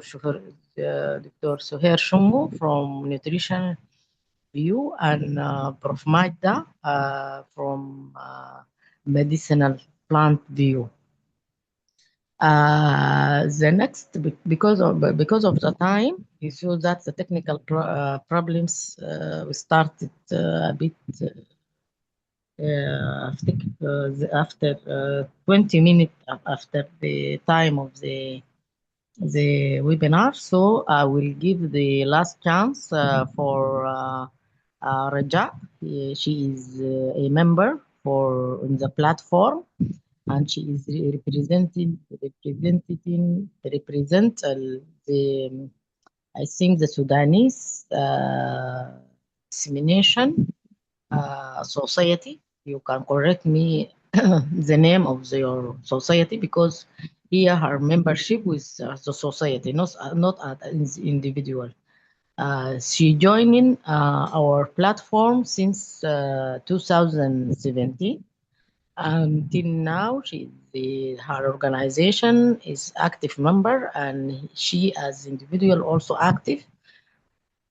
So I will give her the floor just to show her experience with Pronova, and after the panel, we are going to open the floor for intervention, but it will be so short, and we please accept our apology for that inconvenience, for technical problems, not from the NCR side, but from connection from everywhere, every participant, and the delay that took place.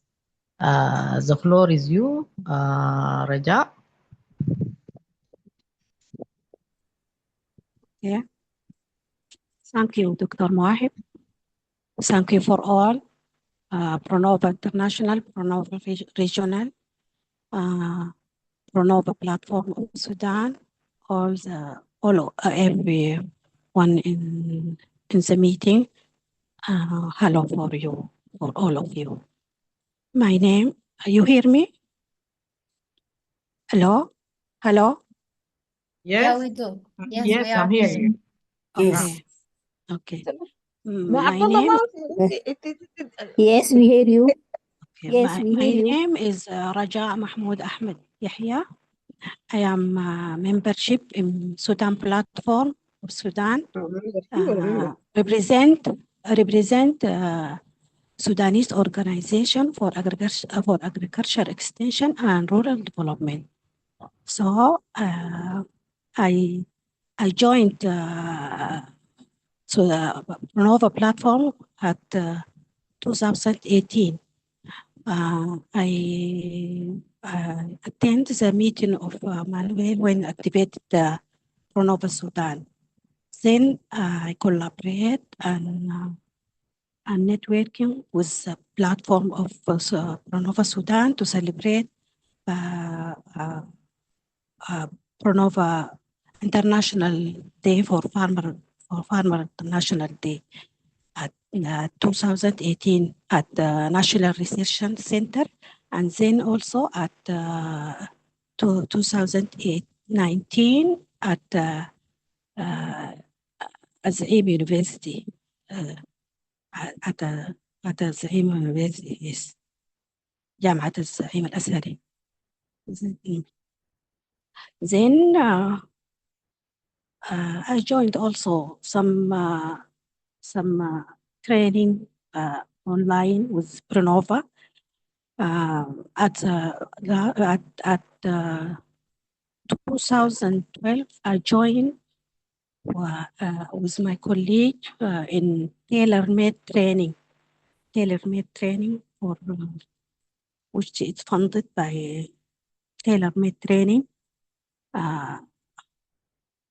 TMT Plus project is funded by NAVIC. Collaboration between Al-Zaim Al-Azhari as Sudan as platform member from Prolinnova-Sudan and the Tropical Institute. And the project is promoting women's and youth innovation for food and nutrition, security and community resilience in Sudan and South Sudan since from August 2021 to due to COVID is extended until 15 April 2023. The Sudanese 12, I am one of the 12 from Sudan, 12 participants from Sudan and 8 from South Sudan. Then we trained in documentation and recognition of local innovation and documentation, how to document innovations. Then as a theory, then we visit, we make a trip to Kenya and make a tour, and then we visit the communities in Kenya, and we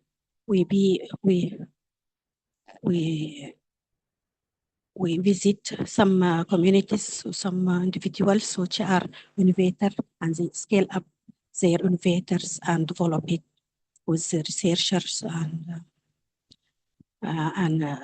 extensionists. So then we take some also training with Mr. Professor Shesa and Professor Fatin. They train us in this project. Then we do الBID. The main which يعني is good for me. I do experiment BID experiment with I document to one of our assignment to do documentation for farmers for innovation. So I documented for mixed home garden with my colleagues for innovator from Khartoum in area في Khartoum in the northern area, which is called village Swawsi. So he cultivated home garden, which they secure. He is mainly a farmer of potatoes and onion in the winter season. So they have a spare of time. So they,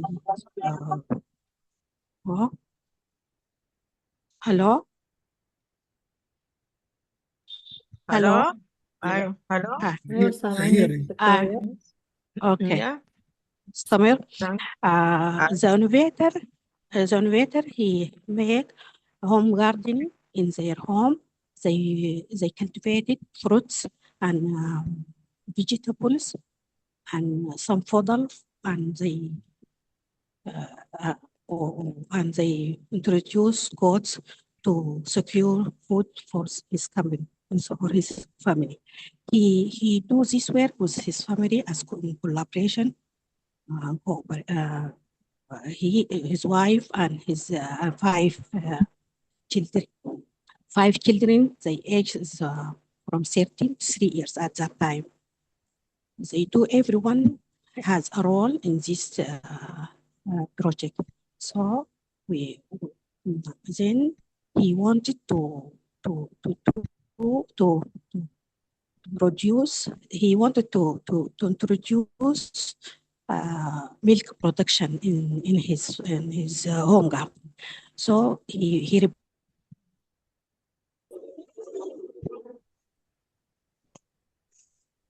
hello? Hello? الو الو رجاء؟ الصوت راح؟ رجاء أي صوت راح بعدين ذاته الزمن بعد ده يا رجاء بس جست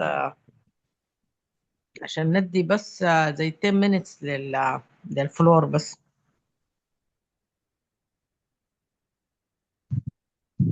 طلعت يا دكتورة مواهب؟ طلعت؟ أيوة خلاص. شكله عندها مشكلة. اوكي.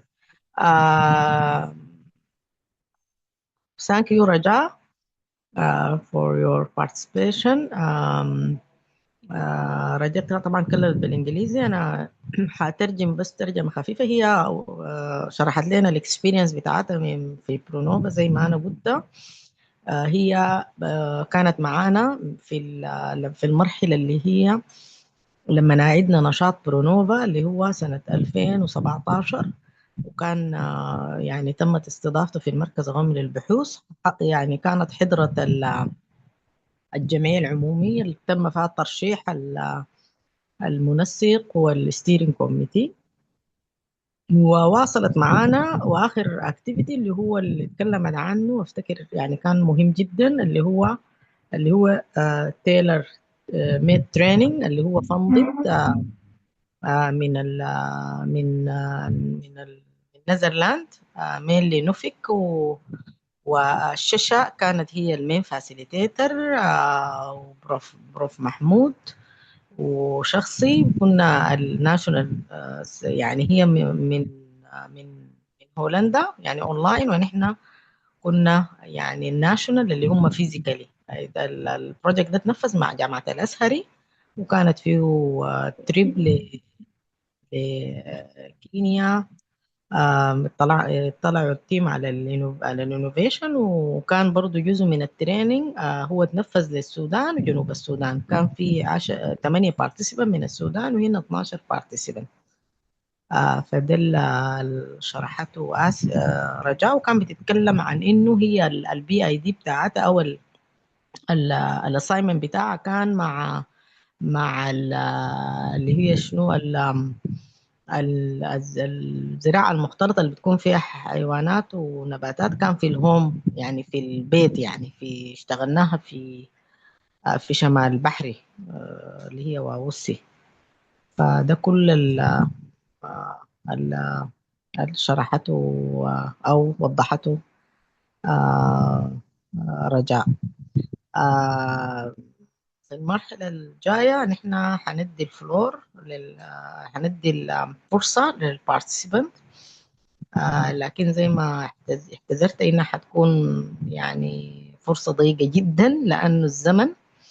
وإن شاء الله احنا حنواصل، يعني احنا كل الويبينار ده عبارة عن إضاءات، لكن إن شاء الله حنواصل النشاط بنفس الفهم، يعني اللي هو طبعا المنصة تحت المركز القومي للبحوث مشكور جدا، يعني أشكر تاني دكتورة حنان وبروف سمية. هي منصة طبعا فيها كل المعاهد بتقدم فيها الأبحاث بتاعتها، فإن شاء الله متى ما لقينا فرصة يعني بنعمل ويبينار، فده أنا هترجمه إنه I said that we are going to continue activities with National Center for Research platform, and I'm suggesting that we can also use Pronova platform. Also, Pronova used to organize as a regional level or as a global level. They used to organize webinars. So I think with Jacob we can work on that. Yeah. If we find a chance in the National Center for Research platform, we are going to use, and if we found opportunity or a chance in the Pronova platform, we are going to use. Now I give the floor for the audience, for anyone who has a question or comment.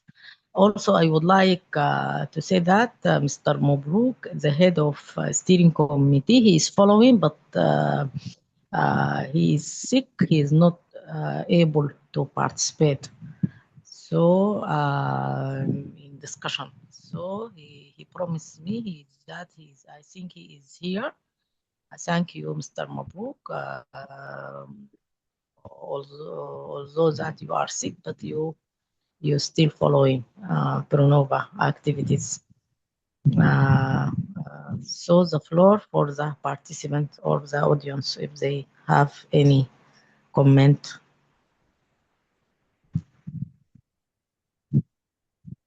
Okay, Dr. Mohib, we have 4 hands rising. Dr. Okay, Mohib, okay.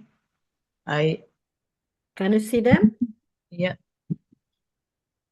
Yes. Okay. Yes. Let me give the, I don't, Prof. Magda, are you raising your hand or can we give other? There is, can you, Doctor?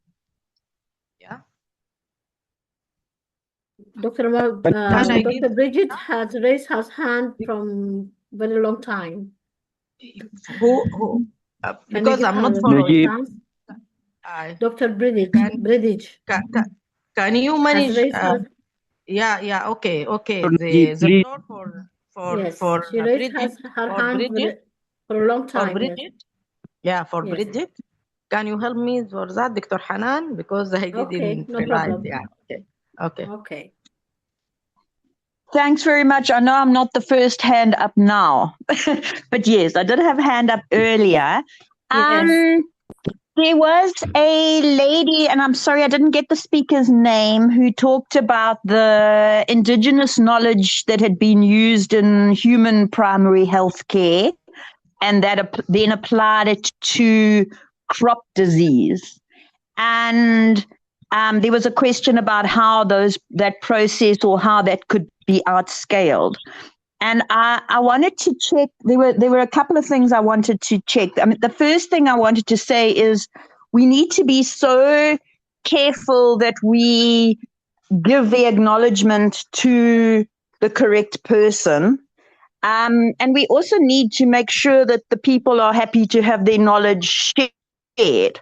So what I was wondering, which was a little bit of a point for discussion, is the innovator...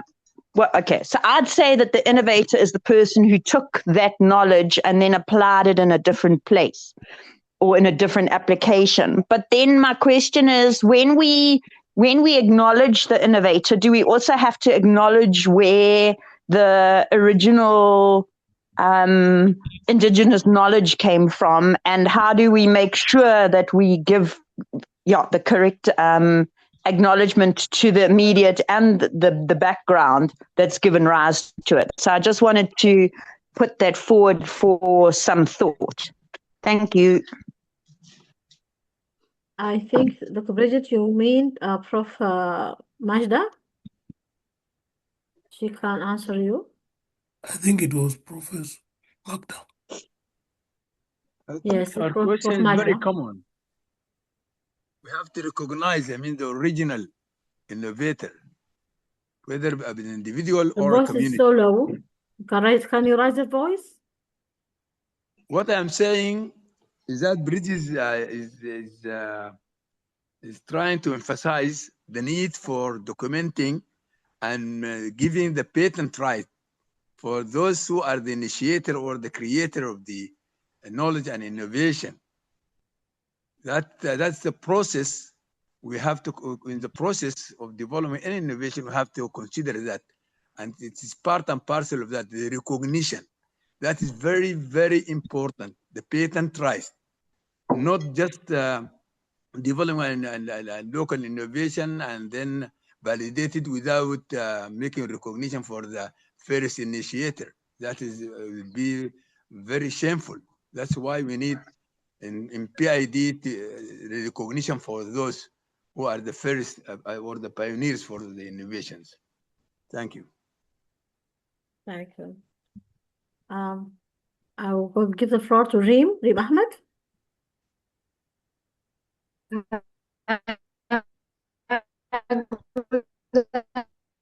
Your voice is, we can't hear you. Echo. There is an echo. There's an echo, yes. If you're using a headphone, you can just... Thank you to organizers and presenters. But my voice clear now? Okay, and presenters, I'm very honored to attend this important webinar. My name is Reem Ahmed, Ministry of Agriculture and Irrigation, Natural Resource General Directorate. I'm a dictator to Amna Harun. Who is Amna Harun? Amna Harun is a young woman won by Kagwa Prize. Kagwa, Knowledge for Green Great Wall Prize. Among 600 participants from 11 countries, Amna won the prize. She is produce sweets from dome palm, baobab fruits, aradeb or Tamrianda indica fruits. She produced these sweets without any presentation or chemical materials. So I think Amna experience need to support and develop and turn to be as a living example or successful example of women empowerment to increase women. If possible, she is published video or short video by Arabic. If possible, your platform her or to be as a part of women innovation in Sudan and all to your platform. Thank you.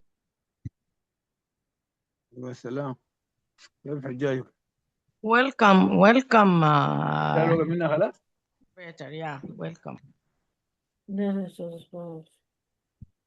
you, Dr. Hanan, proceed or distribute the chances for discussion? Okay, I just want to mute. For answer for the last question, Mr. from Reem, all the insights will be shared in the YouTube channel of NCR. You can find all of it, and also in the Facebook page of the NCR, and then you can share it in any other platform. Okay. Okay, we can now we can give the Okay. The platform, we're going to give for Dr. Maha Abdullah. You can have the chance now. Join us. I will mute you. Are you with us? If no, oh. Okay. Is Zubaida your Dolid? Prof. Magda?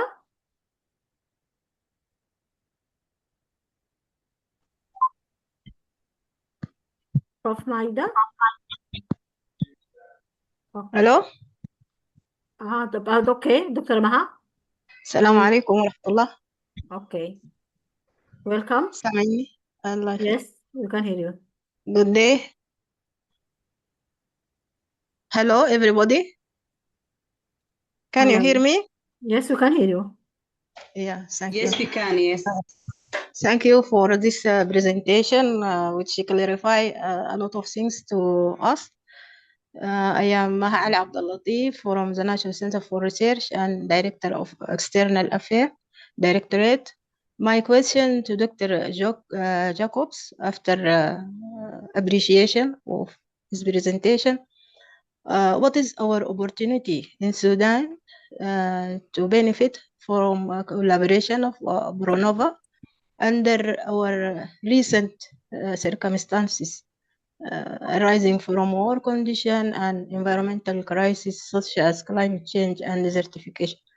Is there any recent arrangement for countries suffering environmental and instability? Thank you.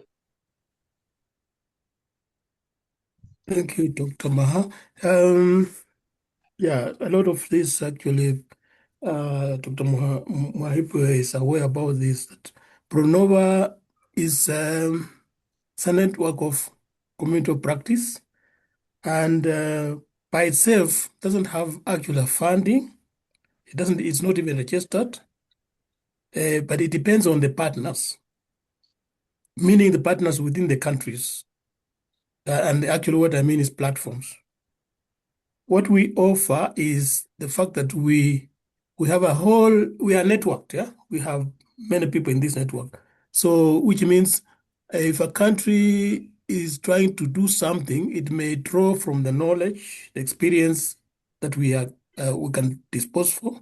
We may not, we don't have funding, as I said, but we support self-initiatives in terms of if you are defining an idea, if you're coming up with an idea that you want to convince probable support, then we actually provide that. Also, there's grounding, the fact that it is an international body. So it means if you are soliciting for something from an organization, from a donor, then you have a backing of Prolinnova.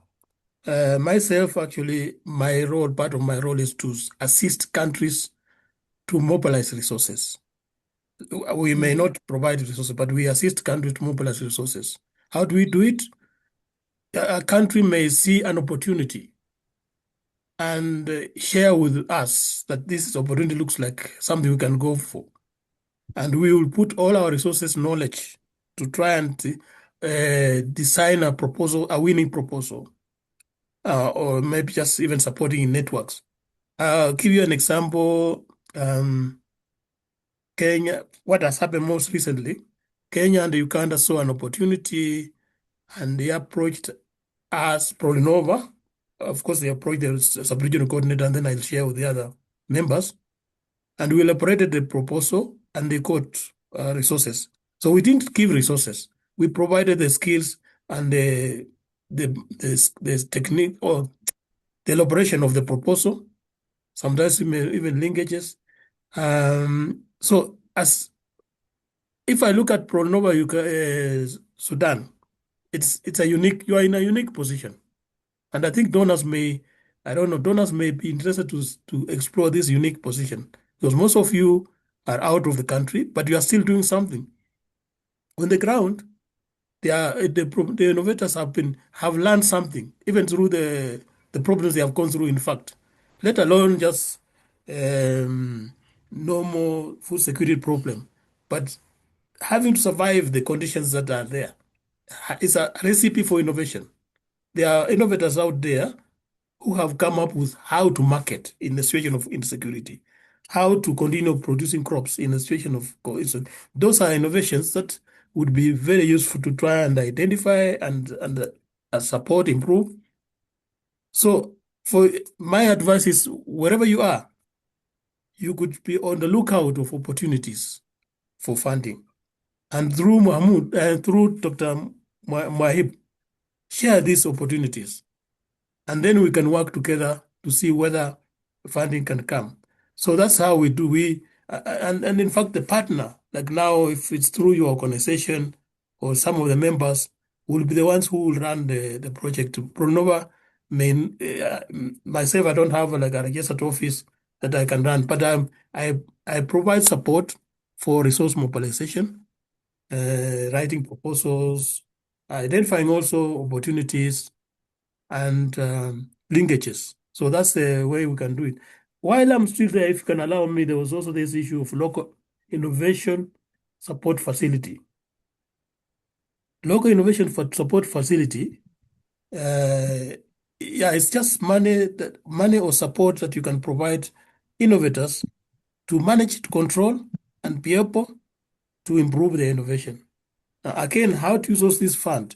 It can be put within a proposal, if you are writing a proposal, or institutions that are doing research and they're getting resources to do research, they may decide to go this route, that when they get resources for research, they have a certain amount that they can directly give in control of the innovators to use to improve their innovations.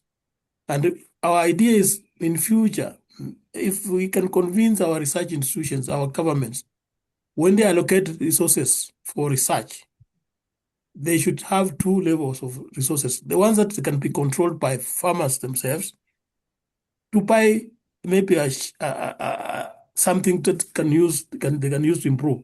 So it's not like we have resources to provide farmers, but within the way of getting money from donors, if you are able to have a project, then it's very important you put that money there available, controlled by farmers themselves. Even deciding who's going to use it, the farmers make a decision that this innovation is the one which can be used, who can use these resources.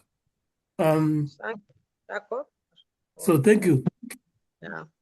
I think, Dr. Hana, if you allow me, let us hear, because Dr. Najib, he sent me. Yes. Yeah, and we can give the last chance for Magda and Dr. Nuruddin.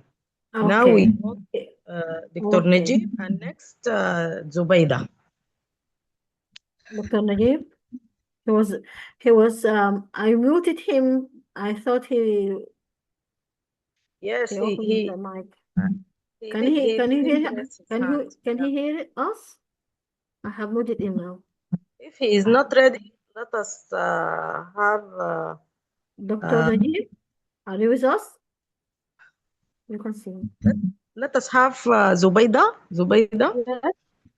Ready?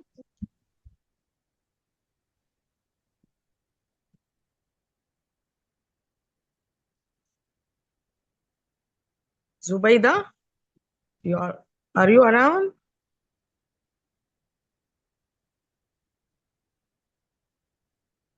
Zubaida? You can speak now, Zubaida. I've unmuted you. Dr. Najib, if they are not around, let us give Prof. Magda and then Dr. Nuruddin. I think the time is now. It is supposed to 2 o'clock or to. Hello. Can I speak? Zubaida? Hello. Dr. Najib. أيوة. Hello. أيوة سامعنك يا زبيدة. سامعنك. أيوة. Hello, everybody here. Hello. سامعنك يا زبيدة. Yes. Hello. Hello. الاثنين at the same time. Hello? Hello? زبيدة Yes. زبيدة بعد ذاك دكتور نجم الدين بعد زبيدة. Yes, hello everybody here. In fact, I don't have much to say, but I want to thank Dr. Mwahi for giving me this great opportunity in order to attend this webinar. And I hope to be have many webinars such as this webinar in order to reflect the innovators and researchers in order to enlighten us about innovation for this.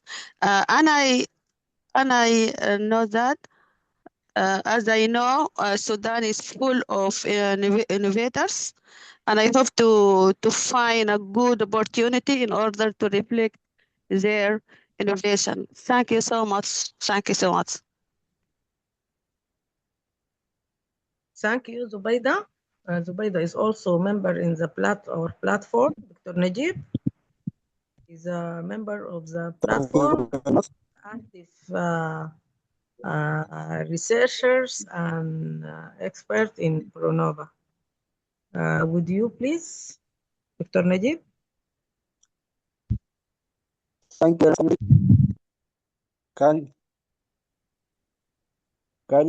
Can you hear me, please?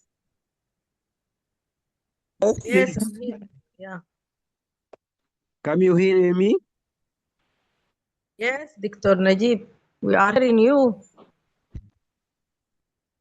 Can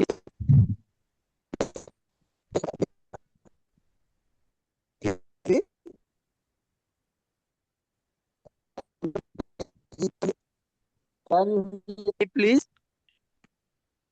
Can you hear me, please?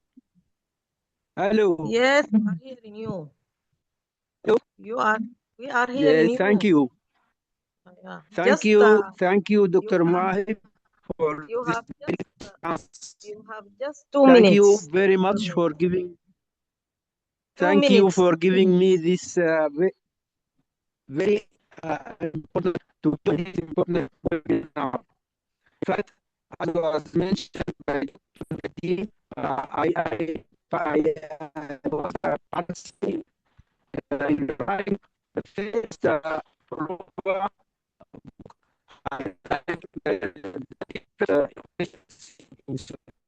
that was and is which participating in the international meeting in Ghana.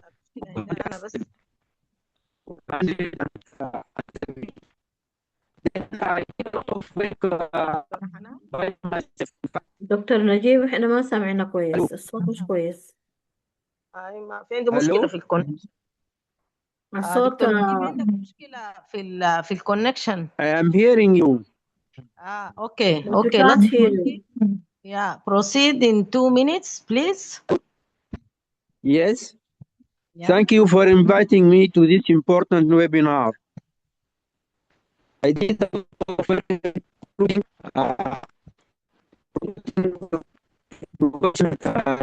which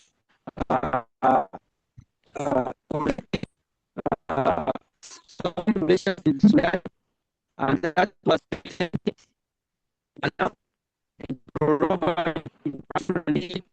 2017.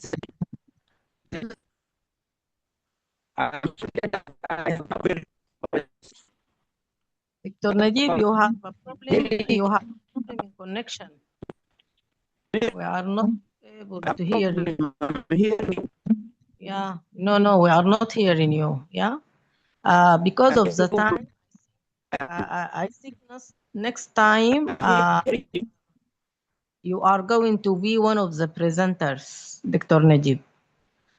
So I think because of the time, let us give the chance of for Prof. Magda and then for Dr. Nuruddin, and this for conclusion.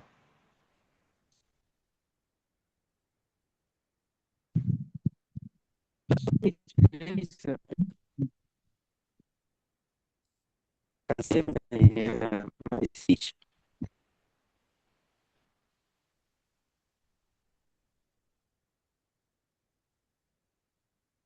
Prof. Magda, are you here?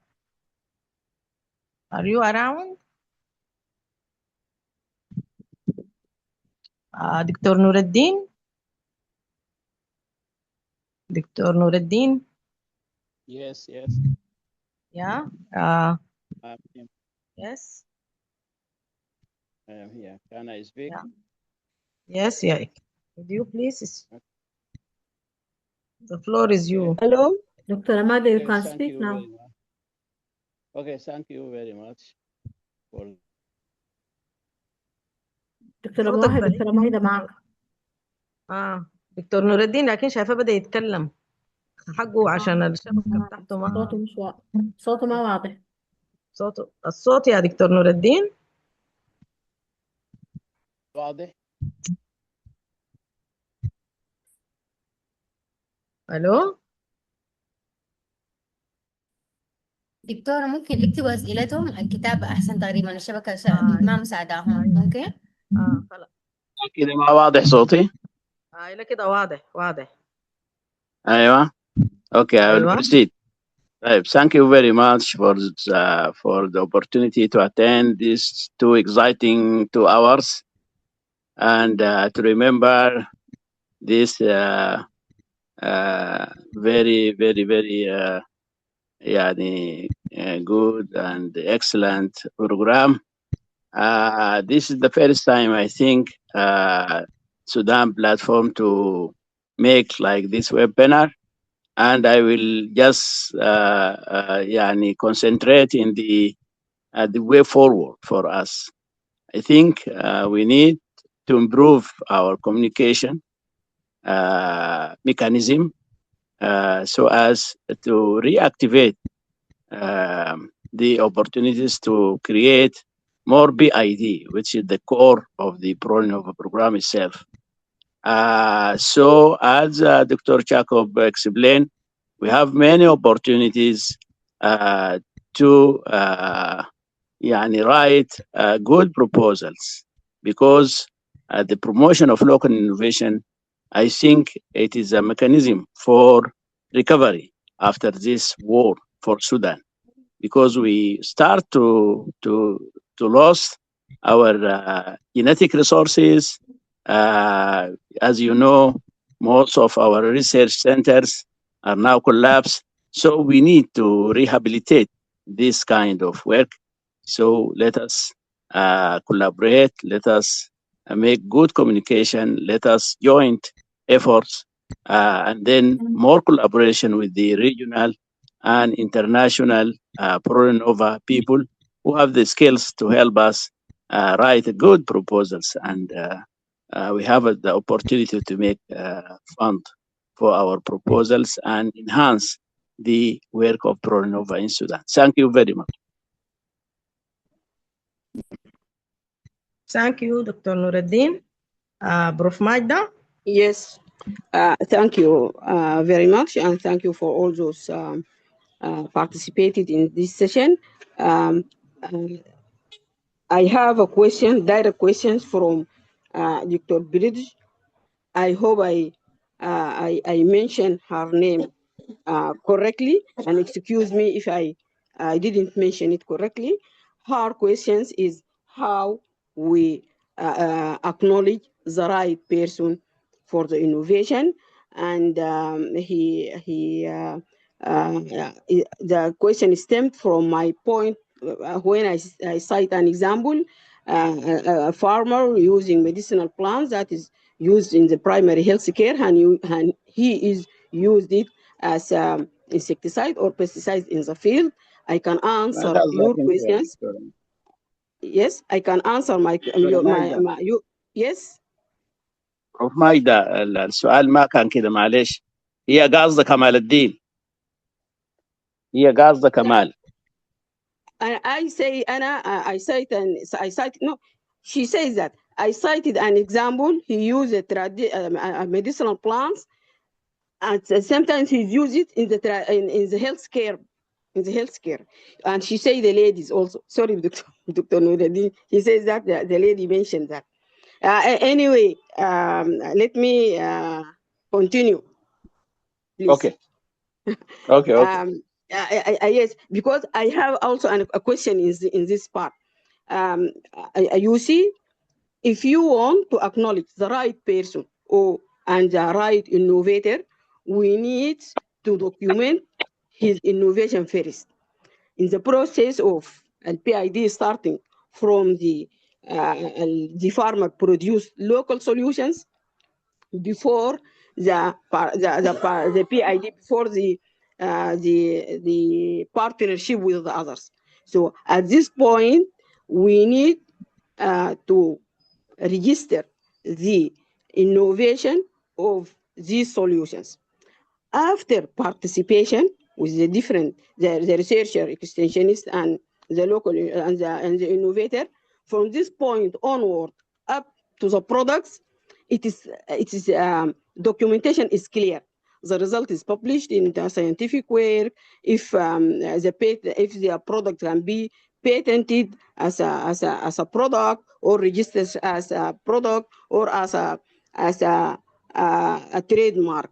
But the main problem is before, at the level of innovator solutions. I think here, I guess, if there is a proper training for the extensionist and for the farmer to document his solution or his innovation, it would be right. It should be documented as time stamp, the date, and have a photo for his anyway, in using any means to prove that his ownership to that document, to that innovation. By this point, from now, and then he partnered with the others, his ownership is secured. Only by this way we can acknowledge the right person. Here also, I can Moahib suggest some point for the next webinar. I noticed there is many examples for products based either on local knowledge, or traditional knowledge, or using local and traditional plants to produce products. So we need to emphasize when we say this product is a PID product, or this is a local, this product is based on local innovation.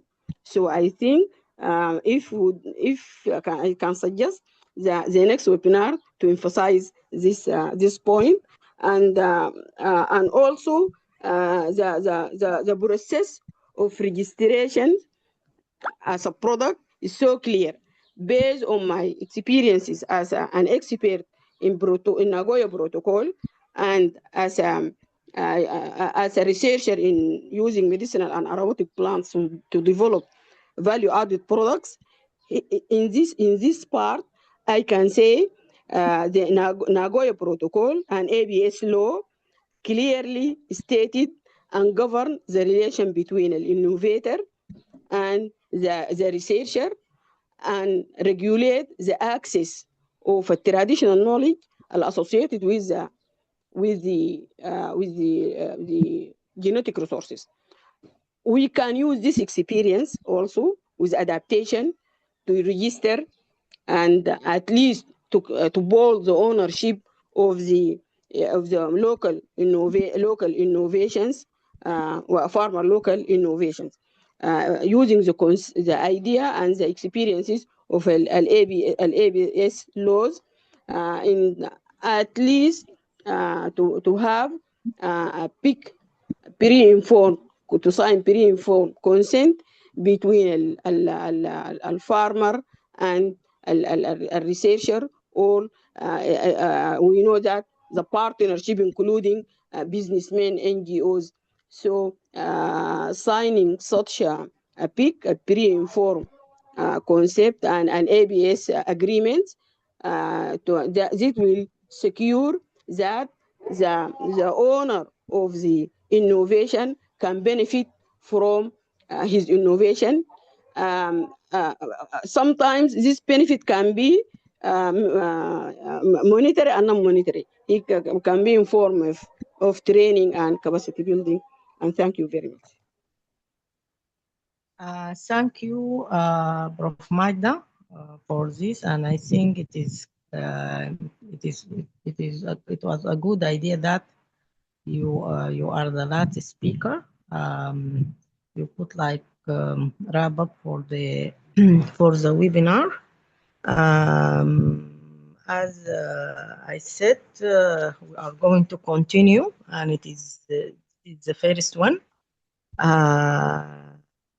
And during this discussion, and there are many recommendations. We are going to consider it, and actually, during our discussion with Dr. Hanan in the scientific affairs, we are also discussed how we can organize training, and I think one of the important training is the BID training. I think it is one of the things we should think about, and this besides the webinar, the suggested webinar, and I also I am happy that Dr. Hanan Al-Hadi, she is one of the experts in organic agriculture, and she has a good practice in the field. Also, we are going to invite her in one of our webinars, and she is here around today. We just make like introduction about Pronova, and one of the things that I should say that we already start fundraising activity. It is the initiation come from Jacob as a regional backstopper, and now we have a group for this. It is like 6 researchers or 7 researchers involved, and we are working on that. I think I didn't, but I remember that it is CIPRA. I think it is concern the issue concern food security and rain-fed whatever. I think, and I'm not more specialized in that, but we have some researchers like Dr. Naima, Prof. Magda, Dr. Maha, Dr. Hanan Mudawi as a researcher. Many researchers are involved, and I hope that we found, and it's a good of that opportunity for funding that the research centers can apply, not like other opportunities. Some opportunities they ask just for NGOs, but this opportunity the research center can apply, and we can also one of the platform members can also be part of this project. I think took long time for this webinar, but I think the issue is very interesting, and I think more ideas will come out with continuous communication with participants online, and we can develop many ideas. Thank you for the presenters, for the participants. I know there is technical problems faced, mainly the participants that want to join from Sudan. Many of them, they communicate with me, they are not able to join but next time I think things will be better. I will give the floor for Dr. Hanan, and also I thank as Pronova National Coordinator. I would like to thank our Scientific Affairs and our General Director for for organizing and cooperation. Thanks. Thank you, Dr. Mohib. I thank you for the organization also for this webinar. It was a very good webinar. Today we just have a lot of information, and also I want to thank the Prof. Magda for her suggestion to introduce some of these innovators in incoming webinars. Of course, there will be a lot of incoming webinars with us, with you, Dr. Mohib and Pronova.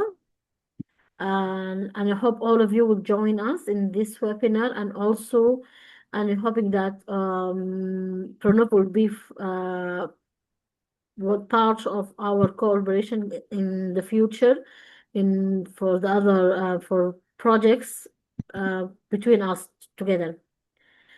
Thank you all for joining us today, and hope that you will going to join us in the coming webinars and seminars. Thank you very much. Thank you. Thank you. Thank you. Bye. Thank you, all of you. Goodbye. Goodbye. Okay, bye-bye. Bye. Goodbye, everybody. Thanks so much. Goodbye for you. Goodbye for you. Thank you very much. Goodbye. Bye. Thank you. I thank you very much. Thank you very much.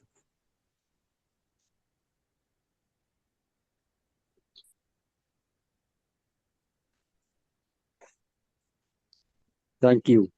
Thank you very much. Thank you for your present.